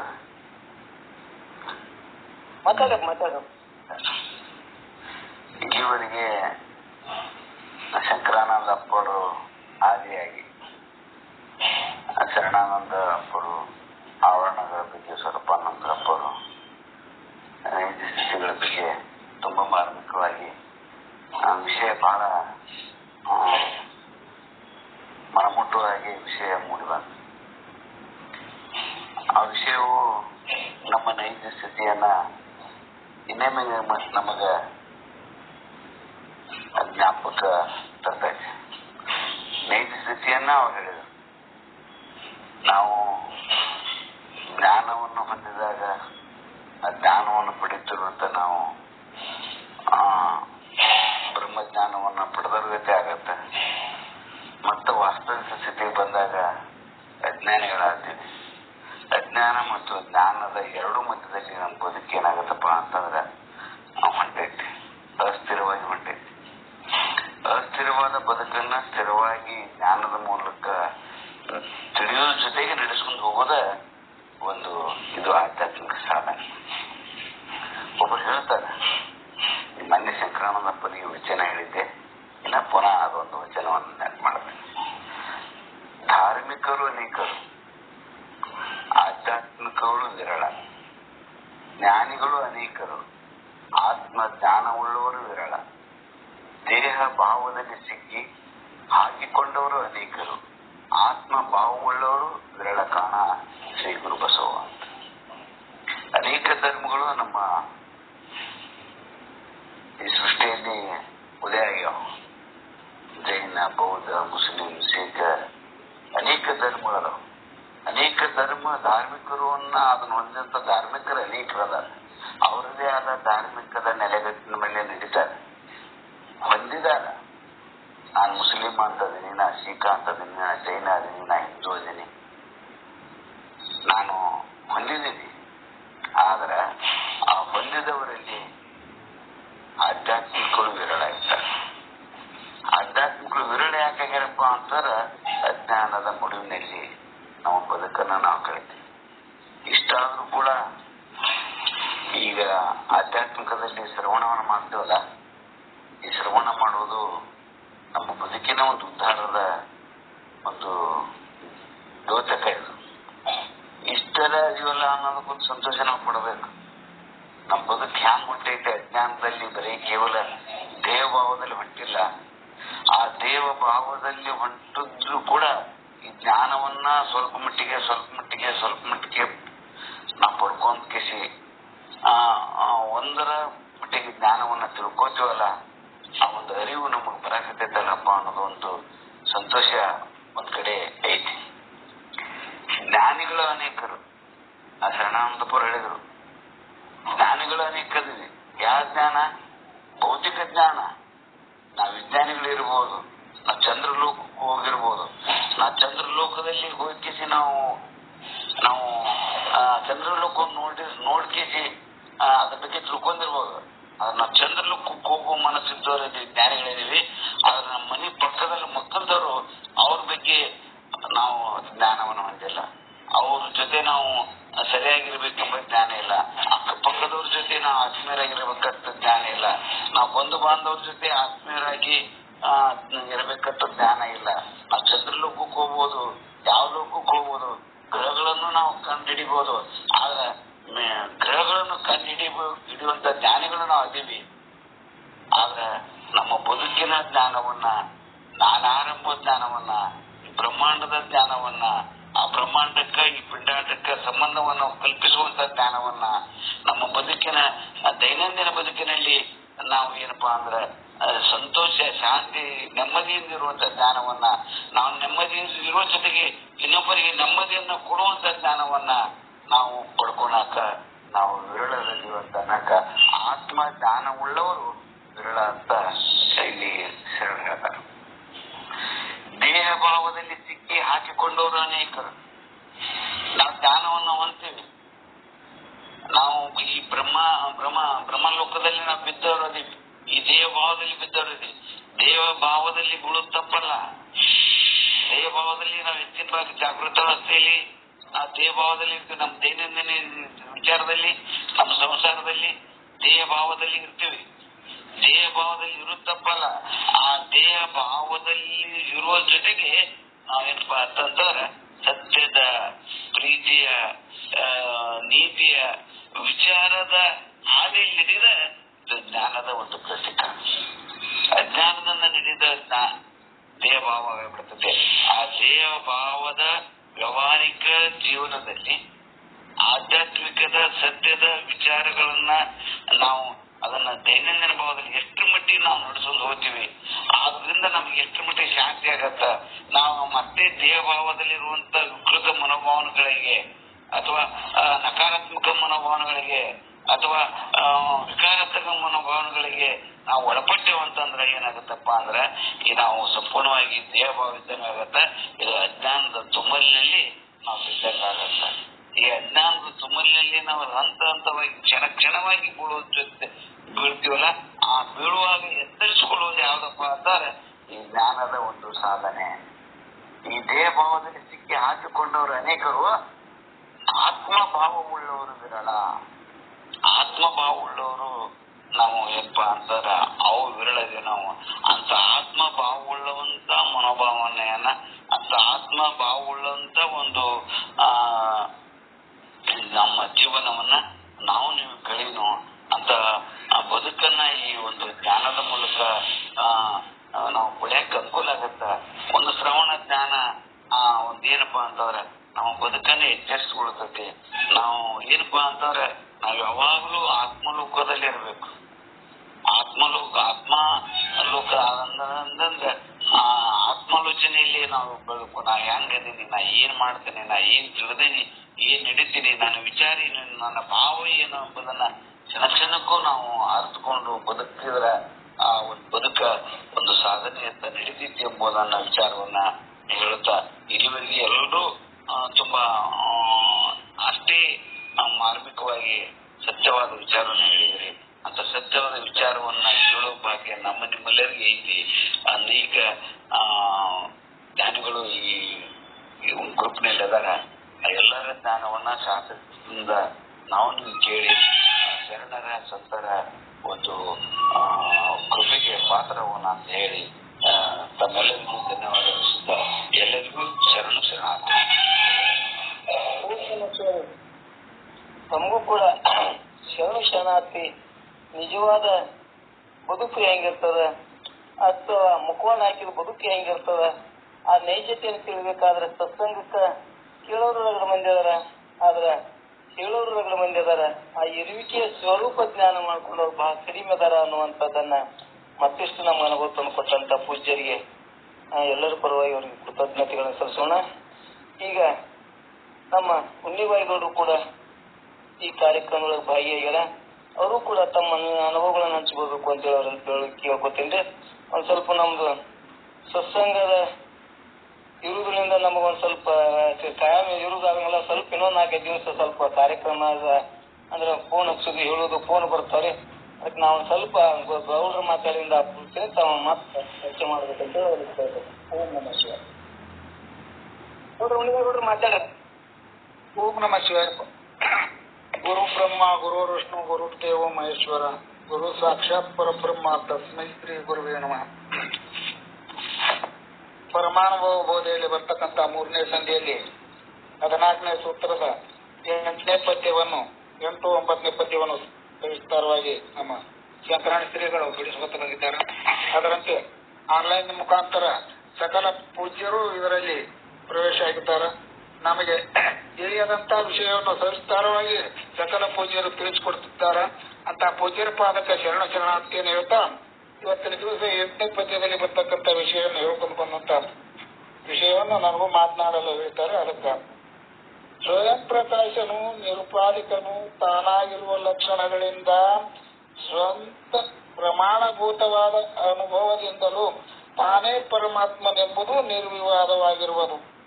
ಹೀಗಿದ್ದರೂ ದ್ವೈತಗಳು ಜೀವನು ಪರಮಾತ್ಮ ಸ್ವರೂಪನಾಗುವುದಿಲ್ಲವೆಂದು ಹೇಳುತ್ತಾರೆ. ಯಾರು ದ್ವೈತಮತಿಗಳು ಜೀವನ ಪರಮಾತ್ಮ ಆಗುವುದಿಲ್ಲ. ಅದಕ್ಕಾಗಿ ತತ್ವಮಸಿ ಎಂಬ ಮಹಾವಾಕ್ಯವು ಜೀವ ಈಶ್ವರಿಗೆ ಅಭೇದವನ್ನು ಬೋಧಿಸುತ್ತದೆ. ಜೀವೇಶ್ವರರ ಅಭೇದ ವಿಷಯದಲ್ಲಿ ಶ್ರುತಿ ಪ್ರಮಾಣ ಇರುವುದರಿಂದ ಭೇದವಾದಿಗಳ ಮಾತು ಅಪ್ರಮಾಣವೆಂದು ನಿರಾಕರಿಸುತ್ತಾಯಿತು. ಯಾಕಂದ್ರೆ ಜೀವ ಈಶ್ವರಲ್ಲಿ ಉಪಾಧಿಯಿಂದ ಭೇದಿದೆ ಹೊತ್ತು ಉಪಾಧಿಯನ್ನು ಬಿಟ್ಟಾಗ ಅಭೇದತ್ವನೇ ಇರ್ತದ ಅನ್ನೋದಕ್ಕಾಗಿ ಅದು ಪ್ರಮಾಣದಂತ ಆ ಭೇದವಾದಿಗಳ ಮಾತು ಅಪ್ರಮಾಣವೆಂದು ನಿರಾಕರಿಸಿದ್ದಾಯಿತು. ಈ ತತ್ವಮಸಿ ಎಂಬ ವಾಕ್ಯಕ್ಕೆ 3 ಸಂಬಂಧಗಳಿಂದ ಅರ್ಥವನ್ನು ಮಾಡುತ್ತಿರಲಿಕ್ಕೆ ಅಭೇದ ಜ್ಞಾನವೇ ಸಿದ್ಧವಾಗುತ್ತದೆ ಹೊರತು ಭೇದ ಜ್ಞಾನವು ಯಥಾರ್ಥವಲ್ಲ. ಭೇದ ಜ್ಞಾನವು ಪ್ರತ್ಯಕ್ಷ ಪ್ರಮಾಣದಿಂದ ತೋರಿದರೂ ಪ್ರಬಲವಾದ ಅಭೇದ ಅರ್ಥರೂಪ ಶ್ರುತಿ ಪ್ರಮಾಣ ಜ್ಞಾನದಿಂದ ಬಾಧಿಸಿಕೊಳ್ಳುತ್ತದೆ ಅಂತ ಹೇಳ್ಕೊತ ಬಂದಾರ. ಸ್ವರೂಪದ ಮರವಿನಿಂದ ತೋರಿದ ಭೇದದ ವ್ಯವಹಾರವು ಅನಾದಿ ಕಾಲದಿಂದ ಇರುತ್ತದೆ. ತತ್ವಮಸಿ ಪ್ರಮಾಣದಿಂದ ಜನ್ಯವಾದ ಅಭೇದ ಜ್ಞಾನವು ವರ್ತಮಾನ ಕಾಲದಲ್ಲಿ ಹುಟ್ಟಿರುತ್ತದೆ. ಆದ್ದರಿಂದ ಅಭೇದ ಜ್ಞಾನದಿಂದ ಭೇದ ಜ್ಞಾನವು ಏಕಕಾಲದಲ್ಲಿ ನಾಶವಾಗಲೆಂದು ಶಂಕೆಯನ್ನು ಮಾಡಿದರೆ ಅಭೇದ ಜ್ಞಾನೋತ್ಪತ್ತಿ ಸಮಯ ಕಾಲದಲ್ಲೇ ಭೇದ ಸಹಿತ ಅಜ್ಞಾನವು ನಿವೃತ್ತಿ ಆಗ್ತದ ಅಂತ ಹೇಳ್ಕೊತ ಬಂದ್ರು. ಅದಕ್ಕೆ ನಮ್ಮ ಶಂಕರಣ ಗುರುಗಳು ಒಂದು ದೃಷ್ಟಾಂತವನ್ನು ಹೇಳ್ಕೊಂಡು ಬಂದ್ರು. ಒಂದು ಗುಹೆಯಲ್ಲಿ ಸಾವಿರಾರು ವರ್ಷಗಳಿಂದ ಗುಹೆಯಲ್ಲಿ ಕತ್ತಲೆ ಆವರಿಸಿಕೊಂಡದ. ಅದಕ್ಕೆ ಆ ಕತ್ತಲೆಯನ್ನು ಕಳಿಬೇಕಾದ್ರೆ ಏನ್ ಮಾಡಿದ್ರೆ ಕತ್ತಲೆ ಹೋಗ್ತದ ಅಂತ ವಿಚಾರ ಮಾಡಿದಾಗ ಆ ಏನ್ ಕಲ್ಲು ತಗೊಂಡ್ ಹೋಗೋದ್ರ ಕತ್ತಲೆ ಹೋಗ್ತದೋ, ಏನು ಬಡಿಗೆ ತಗೊಂಡ್ ಹೊಡೆದ್ರೆ ಹೋಗ್ತದೋ, ಏನು ಅದನ್ನ ತುಂಡು ಹೋಗೋದ್ರ ಹೋಗ್ತದೋ, ಇವು ಏನು ಮಾಡಿದ್ರು ಹೋಗೋದಿಲ್ಲ. ಅದು ಯಾವಾಗ ಹೋಗ್ತದ ಕತ್ತಲೆ ಅಂದ್ರ ಯಾವಾಗ ಅಲ್ಲಿ ಬೆಳಕಿನ ಸ್ಪರ್ಶವಾಯ್ತು ಅದೇ ಕ್ಷಣದೊಳಗ ಆ ಸಾವಿರಾರು ವರ್ಷದ ಕತ್ತಲೆ ಒಂದೇ ಕ್ಷಣದಲ್ಲಿ ಯಾವ ಕಡ್ಡಿಯನ್ನು ಗೀರಿದಾಕ್ಷಣ ಬೆಳಕಾಯ್ತು, ಬೆಳಕಾದಾಗ ಅಲ್ಲಿ ಕತ್ತಲೆ ನಾಶ ಆಗಿ ಹೋಗ್ತದೆ. ಹಂಗ ಯಾವಾಗ ಜ್ಞಾನ ಆಗ್ತದೋ ಅವಾಗ ಅದೇ ಕ್ಷಣದೊಳಗೆ ಅಜ್ಞಾನ ನಾಶ ಆಗ್ತದ ಅನ್ನೋದನ್ನ ದೃಷ್ಟಾಂತವನ್ನು ಹೇಳ್ಕೊಂಡು ಬಂದ್ರು. ಅದರಂತೆ ಮತ್ತೊಂದು ಹೇಳ್ಕೊತ ಬರ್ತಾರೆ. ಸ್ವಯಂ ಪ್ರಕಾಶ ರೂಪನಾದ ತಾನು ತನ್ನನ್ನು ಮರೆತಿನಲ್ಲಿ ಹೇಳುವುದು ಭ್ರಮವಾಗಿರುತ್ತದೆ.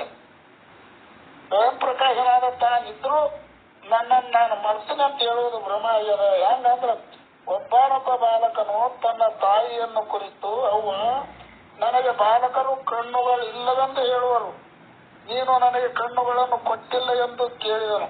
ಅದಕ್ಕೆ ತಾಯಿಯು ಈ ಬಾಲಕನು ಕಣ್ಣುಗಳು ಇದ್ದು ತನಗೆ ಇಲ್ಲವೆಂದು ಭ್ರಾಂತನಾಗಿದ್ದಾನೆ ಅಂತ ವಿಚಾರ ಮಾಡಿ ಏನ್ ಮಾಡಿದ್ರು, ಉಪಾಯದಿಂದ ಈತನಿಗೆ ಕಣ್ಣಿನ ಜ್ಞಾನ ಮಾಡಿಸಬೇಕಾಗಿದೆ ಎಂದು ಆಲೋಚಿಸಿ ಮುಂದೆ ಒಂದು ಕನ್ನಡಿಯನ್ನು ಹಿಡಿದು ಈಗ ನೋಡು, ಇದರಲ್ಲಿ ಯಾವ ಕಣ್ಣುಗಳು ಉಂಟು ಅವೇ ನಿನ್ನ ಕಣ್ಣುಗಳು ಆಗಿವೆ ಎಂದು ಹೇಳಿದರು. ಬಾಲಕನು ನನಗೆ ಕಣ್ಣುಗಳು ಉಂಟು ಇಲ್ಲವೆಂದು ನಾನು ಸುಮ್ಮನೆ ಭ್ರಾಂತನಾಗಿದ್ದೇನೆ ಎಂದು ತಿಳಿದುಕೊಂಡನು. ಅದರಂತೆ ತನಗೆ ಯಾವಾಗಲೂ ಕಣ್ಣುಗಳು ಇರುತ್ತವೆ ಎಂಬುದನ್ನು ನಿಶ್ಚಯ ಮಾಡಿದನು. ಹೇಗೋ ಹಾಗೆ ತಾನು ಅರುರೂಪನಾಗಿದ್ದು ನಾನು ನನ್ನನ್ನು ಮರೆತೆನು ಅನ್ನುವುದು ಭ್ರಮರೂಪವಾಗಿದೆ.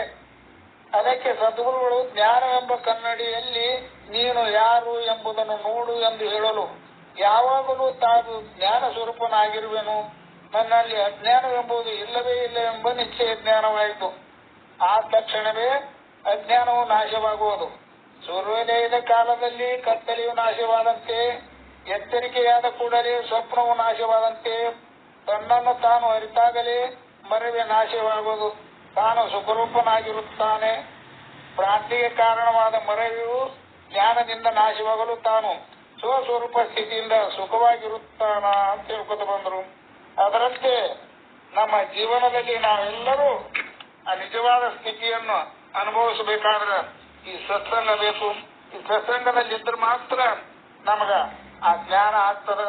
ಯಾಕಂದ್ರೆ ಮಹಾತ್ಮರು ಸಾಕಷ್ಟು ವಿಷಯಗಳನ್ನು ನಮ್ಮೆಲ್ಲರಿಗೂ ತಿಳಿಸ್ಕೊತ ಬಂದಿದ್ದಾರೆ ಅಂತ ಪೂಜ್ಯರ ಪಾದಕ್ಕೆ ಶರಣ ಸೇವಾರ್ಥಿ ಅಂತ ಹಿಂದೆ ನಮ್ಮ ಒಬ್ಬರು ಗುರುಗಳು ಈಗ 2 ದಿವಸದಿಂದಲೂ ನಮಗ ಹಿರೇಮಠ ಶರಣ ಬಸವರಾಜ ಸ್ವಾಮಿಗಳು ನಮಗೆ ಅಜ್ಞಾನ ಆವರಣ, ಇವು ವಿಕ್ಷೇಪ, ಪರೋಕ್ಷ ಅಪರೋಕ್ಷ, ಶೋಕ ನಿವೃತ್ತಿ, ನಿರಂಕುಶ ತೃಪ್ತಿ ಅನ್ನುವ ಸಪ್ತಾವಸ್ಥೆಗಳ ವಿವರವನ್ನು ಸವಿಸ್ತಾರವಾಗಿ ನಮಗ ತಿಳಿಸೋಕೆ ಬಂದ ನಮಗ ಅರಿವಿಗೆ ಬರುವಂತೆ ನಮ್ಮ ಜ್ಞಾನ ಆಗುವಂತ ವಿಷಯವನ್ನೇ ಅವರು ಸವಿಸ್ತಾರವಾಗಿ ತಿಳಿಸಿದ್ದಾರೆ. ಅಂತ ವಿಷಯವನ್ನು ನಾವು ತಿಳ್ಕೋಬೇಕು. ಅವರೇ ಹೇಳಿದ್ರು ಹಾಗೆ ಒಂದು ನಿಜಗೊಂಡ್ರು ಬರೆದಂತ ಆ ಜ್ಞಾನ ಎದುರೊಳಗ ಒಂದು ಸಪ್ತಾವಸ್ಥೆಗಳನ್ನು ಬರೆದಾಗ ಅದು ನೋಡ್ಕೋರಿ ಅಂತ ಹೇಳಿದ್ರು. ಅಲ್ಲಿ ನಿಜವಾಗಿ ಅದನ್ನು ನೋಡಿದಾಗ ಅಲ್ಲಿ ಅಜ್ಞಾನದ ಸ್ಥಿತಿಯನ್ನು ಹೇಳ್ಕೊತ ಬಂದಾರ. ಜೀವನು ತನ್ನ ನಿಜದ ಸ್ವರೂಪವನ್ನು ವಿಚಾರಿಸದೆ ಜನನ ಮರಣಾದಿ ವಿಕಾರಗಳಿಂದ ಮಲಮೂತ್ರಗಳಿಂದೊಡಗೂಡಿದ ಈ ಜಡದೇವೇ ತಾನೆಂದು ನಾಮರೂಪಗಳಿಂದಾದ ಜಗತ್ತು ಸ್ವಪ್ನದಂತೆ ತೋರಿದರೂ ಇದೇ ನಿಜವೆಂದು ಹೀಗೆ ತನ್ನ ನಿಜತ ತಿಳಿಯದೆ ದೇವೇ ನಾನೆಂಬ ತಪ್ಪು ತಿಳುವಳಿಕೆ ಅಜ್ಞಾನ ಅಂತ ಹೇಳ್ಕೊತ ಬಂದ್ರು. ಅದನ್ನೇ ನಮ್ಮ ಗುರುಗಳು ಹೇಳಿದ್ರು, ನನಗೇನೂ ತಿಳಿಯೋದಿಲ್ಲ, ಬ್ರಹ್ಮಂದ್ರೆ ಏನು ನನಗೆ ಗೊತ್ತಿಲ್ಲ ಅಂತ ಏನ್ ಹೇಳ್ತಾನ ಅದೇ ಅಜ್ಞಾನ ಅಂತ ಹೇಳ್ಕೊತ ಬಂದ್ರು. ಮುಂದೆ ಆವರಣದ ವಿಷಯವನ್ನು ಹೇಳ್ಕೊತ ಬಂದ್ರು. ಈ ದೇಹಕ್ಕೆ ಭಿನ್ನವಾಗಿ ಆತ್ಮನಿದ್ದಾನೆಂದು ಹೇಳುವ ಶ್ರುತಿವಾಕ್ಯವನ್ನು ನಂಬದೆ ತೋರುವ ದೇಹಕ್ಕೆ ಭಿನ್ನವಾಗಿ ಪ್ರತ್ಯೇಗಾತ್ಮನಿದ್ದರೆ ದೇಹದಂತೆ ಪ್ರತ್ಯಕ್ಷವಾಗಿ ಅವನು ತೋರಬೇಕಾಗಿತ್ತು. ತೋರುವುದಿಲ್ಲದ ಕಾರಣ ಆತ್ಮನು ಇಲ್ಲೆಂದು ತಿಳಿಯುವುದೇನಿದೆಯೋ ಇದು ಅಸತ್ಪಾದಕ ಆವರಣ ಎಂದು ಹೇಳ್ತಾರ ಅಂತ ಹೇಳ್ಕೊತ ಬಂದರು. ಆತ್ಮನು ದೇಹದಂತೆ ತೋರುವುದಿಲ್ಲ, ಇದ್ದರೆ ತೋರುತ್ತಿದ್ದ, ಅದಕ್ಕಾಗಿ ತೋರುವುದಿಲ್ಲ ಎಂಬ ಅಜ್ಞಾನ ಅವಸ್ಥೆಗೆ ಅಭಾನಪಾದಕ ಆವರಣ ಅಂತ ಇವತ್ತಿನ ದಿವಸ ಅಜ್ಞಾನ ಆವರಣದ ಬಗ್ಗೆ ಹೇಳ್ಕೊತ ಮುಂದಿನ ದಿವಸ ನಾಳೆ ದಿವಸ ಪರೋಕ್ಷ ಅಪರೋಕ್ಷ ನಿರಂಕುಶ ತಪ್ತಿ ಈ ಶೋಕ ನಿವೃತ್ತಿ ಇವತ್ತರ ಬಗ್ಗೆ ಸವಿಸ್ತಾರವಾಗಿ ಹೇಳ್ತೇವೆ ಹೇಳ್ಕೊತ ಬಂದ್ರು ಅಂತ ಪೂಜ್ಯರ ಪಾದಕ್ಕೆ ಶರಣಾರ್ಥಿ ಅಂತ ಇಲ್ಲಿ ನಮ್ಮ ಒಬ್ರು ಶರಣರು ಒಂದು ವಚನವನ್ನು ಹೇಳ್ಕೊಂಡು ಬಂದ್ರು ನಮಗ. ಯಾಕಂದ್ರ ಮನೆಯಲ್ಲಿ ಕತ್ತಲೆಯನ್ನು ಕಳೆಯಲು ದೀಪ ಹಚ್ಚಬೇಕಾಗ್ತದ. ಆ ದೀಪ ಹಚ್ಚಿದಾಗ ಮಾತ್ರ ನಿಜವಾದ ಬೆಳಕಿನಲ್ಲಿ ಆ ಜ್ಞಾನ ಯಾಗ ಕತ್ತಲೆ ಹೋಗ್ತೋ ಹಂಗ ತನ್ನಲ್ಲಿ ಇರ್ಕೊಂತ ದುರ್ಗುಣವನ್ನು ಕಳಿಬೇಕಾದ್ರೆ ಆ ಜ್ಞಾನ ಬಂದಾಗ ಆ ಗುಣಗಳು ತನ್ನಿಂತಾನೆ ಹೋಗ್ತಾವು ಅನ್ನೋದು ಹೇಳ್ಕೊತ ಬಂದ್ರು. ಅಲ್ಲಿ ಅಜ್ಞಾನವೆಂಬ ತೊಟ್ಟಲಲ್ಲಿ ಜ್ಞಾನವೆಂಬ ಶಿಶುವ ಮಲಗಿಸಿ ವೇದಶಾಸ್ತ್ರವೆಂಬ ನೇನು ಕಟ್ಟಿ ಜೋಗುಳವಾಡುತ್ತಿದ್ದಾಳೆ ಭ್ರಾಂತಿ ಎಂಬ ತಾಯಿ. ತೊಟ್ಟಿಲ ಮುರಿದು ನೇಣು ಹರಿದು ಜೋಗುಳ ನಿಂತಲ್ಲದೆ ಈಶ್ವರನ ಅರಿವು ಸಾಧ್ಯವಾಗ್ತದೆ ನೋಡೋಣ ಅನ್ನುವಂತ ತತ್ವಜ್ಞಾನವನ್ನು ನಮಗ ಜ್ಞಾನದ ಮುಖಾಂತರ ತಿಳಿಸ್ಕೊತ ಬಂದ್ರು. ಅದಕ್ಕಾಗಿ ಅಂತ ಮಹಾತ್ಮರ ಪಾದಕ್ಕೂ ಶರಣ ಅಂತ ಹೇಳ್ತಾ ನಮ್ಮ ಸ್ವರೂಪಾನಂದರು ಜೀವ ಬ್ರಹ್ಮರಲ್ಲಿ ಭೇದ ಯಾವ ರೀತಿ ಅದಂದ್ರೆ ನಾನು ಬೇರೆ ಅವನು ಬೇರೆ ಅನ್ನುವಂತ ಉಪಾಧಿಯಿಂದ ಭೇದತ್ವ ಇದೆ ಹೊರತು ನಿಜವಾದ ಭೇದತ್ವ ಇಲ್ಲ. ಉಪಾಧಿಯನ್ನು ಬಿಟ್ಟಾಗ ಇಬ್ಬರು ಒಂದೇ ಅದಾರ ಅಂತ ಅನ್ಕೊಂಡು ಯಾವ ವಿಚಾರವನ್ನು ತರಬೇಕಂತ ಅನ್ನೋದ್ರಲ್ಲಿ ಅವ್ರು ಹೇಳಿದ್ರು. ತಾನು ತನ್ನಲ್ಲಿ ಆಗತಕ್ಕಂತ 3 ಅವಸ್ಥೆಗಳನ್ನು ಅರಿತಾಗ ಆ 3 ಅವಸ್ಥೆಗಳು ಏನೇನು ಹೇಳ್ತಾವ ಅನ್ನೋದನ್ನ ತಾನು ತಿಳಿದಾಗ ಮಾತ್ರ ತನ್ನ ನಿಜದ ಅರಿವು ಆಗ್ಲಕ್ ಬರ್ತದೆ. ಜಾಗ್ರದಲ್ಲಿ ಯಾಗ, ಸ್ವಪ್ನ ಯಾಗ, ಸುಸುಪ್ತಿಯಾಗ ಈ ಜಾಗ್ರವನ್ನು ಅರಿಯುವವನು ಯಾರು, ಸ್ವಪ್ನವನ್ನು ಅರಿಯುವವನು ಯಾರು, ಸುಸುಪ್ತಿಯನ್ನು ಅರಿಯುವವನು ಯಾರು? ಈ 3 ಒಂದರೊಳಗೊಂದಿಲ್ಲ. ಈ 3 ಅರಿಯುವವನು ಮಾತ್ರ ತಾನು ಸದಾ ಇದ್ದಾನೆ. ನಾನೇ ಸ್ವಯಂ ಪ್ರಕಾಶನಾಗಿತ್ತು ಇದನ್ನು ಅರಿತಾನ ಅನ್ನೋದು ಯಾವಾಗ ನಮಗೆ ನಿಜವಾದ ಅರಿವಾಗ್ತದ ಆವಾಗ ಮಾತ್ರ ನಿಜವಾದ ಸ್ಥಿತಿ ಅನುಭವಿಸಲಿಕ್ಕೆ ಸಾಧ್ಯ ಆಗ್ತದ. ಅಂತ ಸ್ಥಿತಿಯನ್ನ ನಮ್ಗೆ ತಿಳಿಸ್ಲಿಕ್ಕೆ ಸತ್ಪುರುಷರು ಪೂಜ್ಯರು ನಮ್ಮ ಸತ್ಸಂಗದಲ್ಲಿ ಇದ್ದಾರೆ. ಅಂತ ಜ್ಞಾನಿಗಳ ಪಾದಕ್ಕೆ ಶರಣಾರ್ಥಿ ಅಂತ ಮುಂದೆ ಮತ್ತೊಬ್ಬರು ಶರಣರು ಹೇಳ್ಕೊತ ಬಂದ್ರು. ನೀರಿನ ಮೇಲೆ ಅಂಶ ನೀರನ್ನು ಕಾಣುತ್ತೆ ಹಾಗೆ ಮಾಡಿದ್ರು. ಆಗ ನನ್ನಲ್ಲಿರ್ತಕ್ಕಂಥ ಜ್ಞಾನವು ಅಜ್ಞಾನದಿಂದ ಅವಶ್ಯಕವಾಗಿ ನಾನು ಯಾರನ್ನು ತಿಳಿಲಾರ್ದಂಗೆ ಆಗ್ಯದ. ಅದಕ್ಕೆ ಅವರೊಂದು ವಚನ ಹೇಳಿದರು, ಧಾರ್ಮಿಕರು ಅನೇಕರು, ಅಧ್ಯಾತ್ಮಗಳು ಬಹಳ ವಿರಳ, ಜ್ಞಾನಿಗಳು ಅನೇಕರು, ತತ್ವಜ್ಞಾನಿಗಳು ವಿರಳ, ಆತ್ಮಜ್ಞಾನವನ್ನು ತಿಳಿದವರು ವಿರಳ, ದೇಹಭಾವದವರು ಅನೇಕರು, ಆತ್ಮಜ್ಞಾನ ಉಳ್ಳವರು ಬಹಳ ವಿರಳ. ಅದಕ್ಕಾಗಿ ನಾವು ಇವೆಲ್ಲವನ್ನು ತಿಳಿದುಕೊಂಡು ನಿಜವಾದ ಜ್ಞಾನದಲ್ಲಿದ್ದಾಗ ಮಾತ್ರ ನಮ್ಮ ಜೀವನ ಸಾರ್ಥಕ ಆಗ್ತದ ಅಂತ ಹೇಳ್ಕೊತ ಬಂದರು. ಅದಕ್ಕೆ ಪ್ರಭುದೇವರು ಹೇಳ್ತಾರೆ, ದೇಹಭಾವ ಅಳಿದಲ್ಲದೆ ಜೀವಭಾವ ಅಳಿಯದು, ಜೀವಭಾವ ಅಳಿದಲ್ಲದೆ ಭಕ್ತಿ ಭಾವ ಅಳವಡದು, ಭಕ್ತಿ ಭಾವ ಅಳವಟ್ಟಲ್ಲದೆ ಅರಿವು ತಲೆದೋರದು, ಅರಿವು ತಲೆದೋರದಲ್ಲದೆ ಕುರು ನಷ್ಟವಾಗದು, ಕುರು ನಷ್ಟವಾಗದಲ್ಲದೆ ಮಾಯೆ ಹಿಂಗದು. ಇದು ಕಾರಣ ಕಾಯ ಜೀವದ ಹೊಲಿಗೆ ಭೇದವನ್ನು ಅರಿಯಬಲ್ಲಡೆ ಗುಹೇಶ್ವರ ಲಿಂಗದ ಅರಿವು ಸಾಧ್ಯ ಒಪ್ಪದು ನೋಡ ಅಂತ ಆ ಪ್ರಭುದೇವರು ಹೇಳಿದ ವಚನದಂತೆ ನಾವು ಈ ದೇಹ ಭಾವವನ್ನು ಬಿಟ್ಟು ನಿಜವಾಗಿ ಆತ್ಮಜ್ಞಾನದೊಳಗಿದ್ದಾಗ ಮಾತ್ರ ನಮ್ಮ ಜೀವನ ಸಾರ್ಥಕತೆ ಆಗ್ತದಂತ ಸಕಲ ಪೂಜ್ಯರು ಹೇಳ್ತಾ ಇದ್ದಾರೆ. ಆ ಪೂಜ್ಯರ ವಾಕ್ಯವನ್ನು ನಾವು ಯಾವತ್ತೂ ಸ್ಮರಣೆ ಒಳಗಿಟ್ಟುಕೊಂಡು ಆ ಸ್ಥಿತಿಯನ್ನು ಅನುಭವಿಸಿದಾಗ ನಮ್ಮ ಜೀವನ ಸಾರ್ಥಕತೆ ಪಡ್ಕೊಳ್ಳಕ್ ಬರ್ತದ ಅಂತ ಹೇಳ್ತಾ ನನಗೆ ಮಾತನಾಡಲು ಅವಕಾಶ ಕೊಟ್ಟಂತ ಸಕಲ ಪೂಜ್ಯರ ಪಾದಕ್ಕೂ ಶರಣ ಅಂತ ಹೇಳ್ತಾ ನನ್ನ ಮಾತನ್ನು ಮುಗಿಸ್ತೀನಿ. ಓಂ ನಮ ಶಿವರಪ್ಪ ಶರಣಾರ್ಥಿಗಳು. ಓಂ ನಮ ಶಿವರೇ ಶರಣಾರ್ಥಿ. ಓಂ ನಮ ಶಿವರೇ. ನಮ್ಮ ಇಲ್ಲಿ ತನ ಅಧ್ಯಕ್ಷರು ಎಲ್ಲರ ಮಾತನಾಡಿದ್ದನ್ನ ಸ್ವಲ್ಪ ಸಮಯದಾಗ ಮತ್ತಿಷ್ಟು ಸ್ಮರಣ ತಂದುಕೊಟ್ಟು ಅವರಿಗೂ ಕೂಡ ಎಲ್ಲರ ಪರವಾಗಿ ಕೃತಜ್ಞತೆ ಸಲ್ಲಿಸಿ ಇವತ್ತಿನ ಸತ್ಸಂಗವಾಗ ಮಂಗಳಾರತಿ ಮಾಡಿ ಮುಕ್ತಾಯ ಮಾಡೋಮ್ರಿ. ನಮ್ಮ ಗಡ್ಡಿಗಳು ಓಂ ನಮ ಶಿವರೇ. ಓಂ ನಮ ಶಿವರೇ. ಓಂ ನಮ ಶಿವರೇ ಮಂಗಳಾರತಿ ಆಡು ನೋಡ್ರಿಪ್ಪ. ಗುರುರಾಜ ಸಿದ್ಧಾರೂಢ ಸಮರ್ಥ ಬೆಳಗುವಿನಾರತಿಯ ಗುರುವರ ಬೆಳಗುವಿನಾರತಿಯ ಮೋಕ್ಷಾಪೇಕ್ಷೆಗೆ ತತ್ವಂ ಪದದ ಅರ್ಥವ ಬೋಧಿಸಿರಿ, ಗುರುವರ ಅರ್ಥವ ಬೋಧಿಸಿರಿ. ಉಕ್ಷಾವಾಹನ ಶಂಕರ ನಾಮೋಚ್ಚಾರವ ಮಾಡಿಸಿರಿ, ಗುರುವರ ಉಚ್ಚಾರವ ಮಾಡಿಸಿರಿ. ಗುರುರಾಜ ಸಿದ್ಧಾರೂಢ ಸಮರ್ಥ ಬೆಳಗುವಿನಾರತಿಯ ಗುರುವರ ಬೆಳಗುವಿನಾರತಿಯ ಶ್ಯಾಮರಾಮ ಶ್ರೀರಾಮ ಭಿನ್ನ ಶಂಕರ ನೀನಿರುವಿ, ಗುರುವರ ಶಂಕರ ನೀನಿರುವಿ. ಕಾಮ ಕ್ರೋಧವ ನಾಶಿಸಿ ಜಗದೊಳು ಶಾಂತಿಯ ಬೀರಿರುವಿ, ಗುರುವರ ಶಾಂತಿಯ ಬೀರಿರುವಿ. ಗುರುರಾಜ ಸಿದ್ಧಾರೂಢ ಸಮರ್ಥ ಬೆಳಗುವಿನಾರತಿಯ ಗುರುವರ ಬೆಳಗುವಿನಾರತಿಯ. ಶರಣ ಭಜಕರ ದುರಿತದೊಂದವ ದುರಿತದಿ ನಾಶಿಸಿರಿ, ಗುರುವರ ದುರಿತದಿ ನಾಶಿಸಿರಿ. ವರ ಬೃಲತಾಪುರ ದೈವದಿಂದಲಿ ನಿರುತದಿ ವಾಸಿಸಿರಿ, ಗುರುವರ ನಿರುತದಿ ವಾಸಿಸಿರಿ.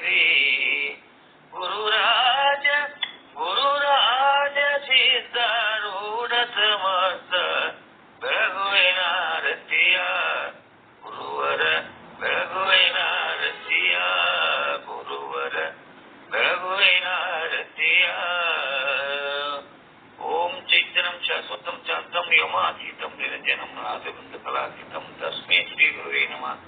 ಭಗವತೋ ಸಂಪತ್ತೋ ಭಗವತೋ ಪ್ರತಿಪದೇ ಜಗದಕ್ಕಿತ್ರ ವಂದೇ ಪಾರ್ವತಿ ಪರಮೇಶ್ವರ ಸಾಂಬಜೈ ನಮಃ ಪಾರ್ವತಿ ಪತಿ ಹರ ಹರ ಹರ ಮಹಾದೇವ್.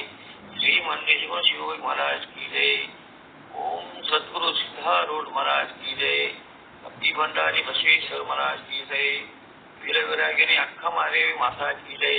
सकल साधु संत महाराज की जय. शरण शरण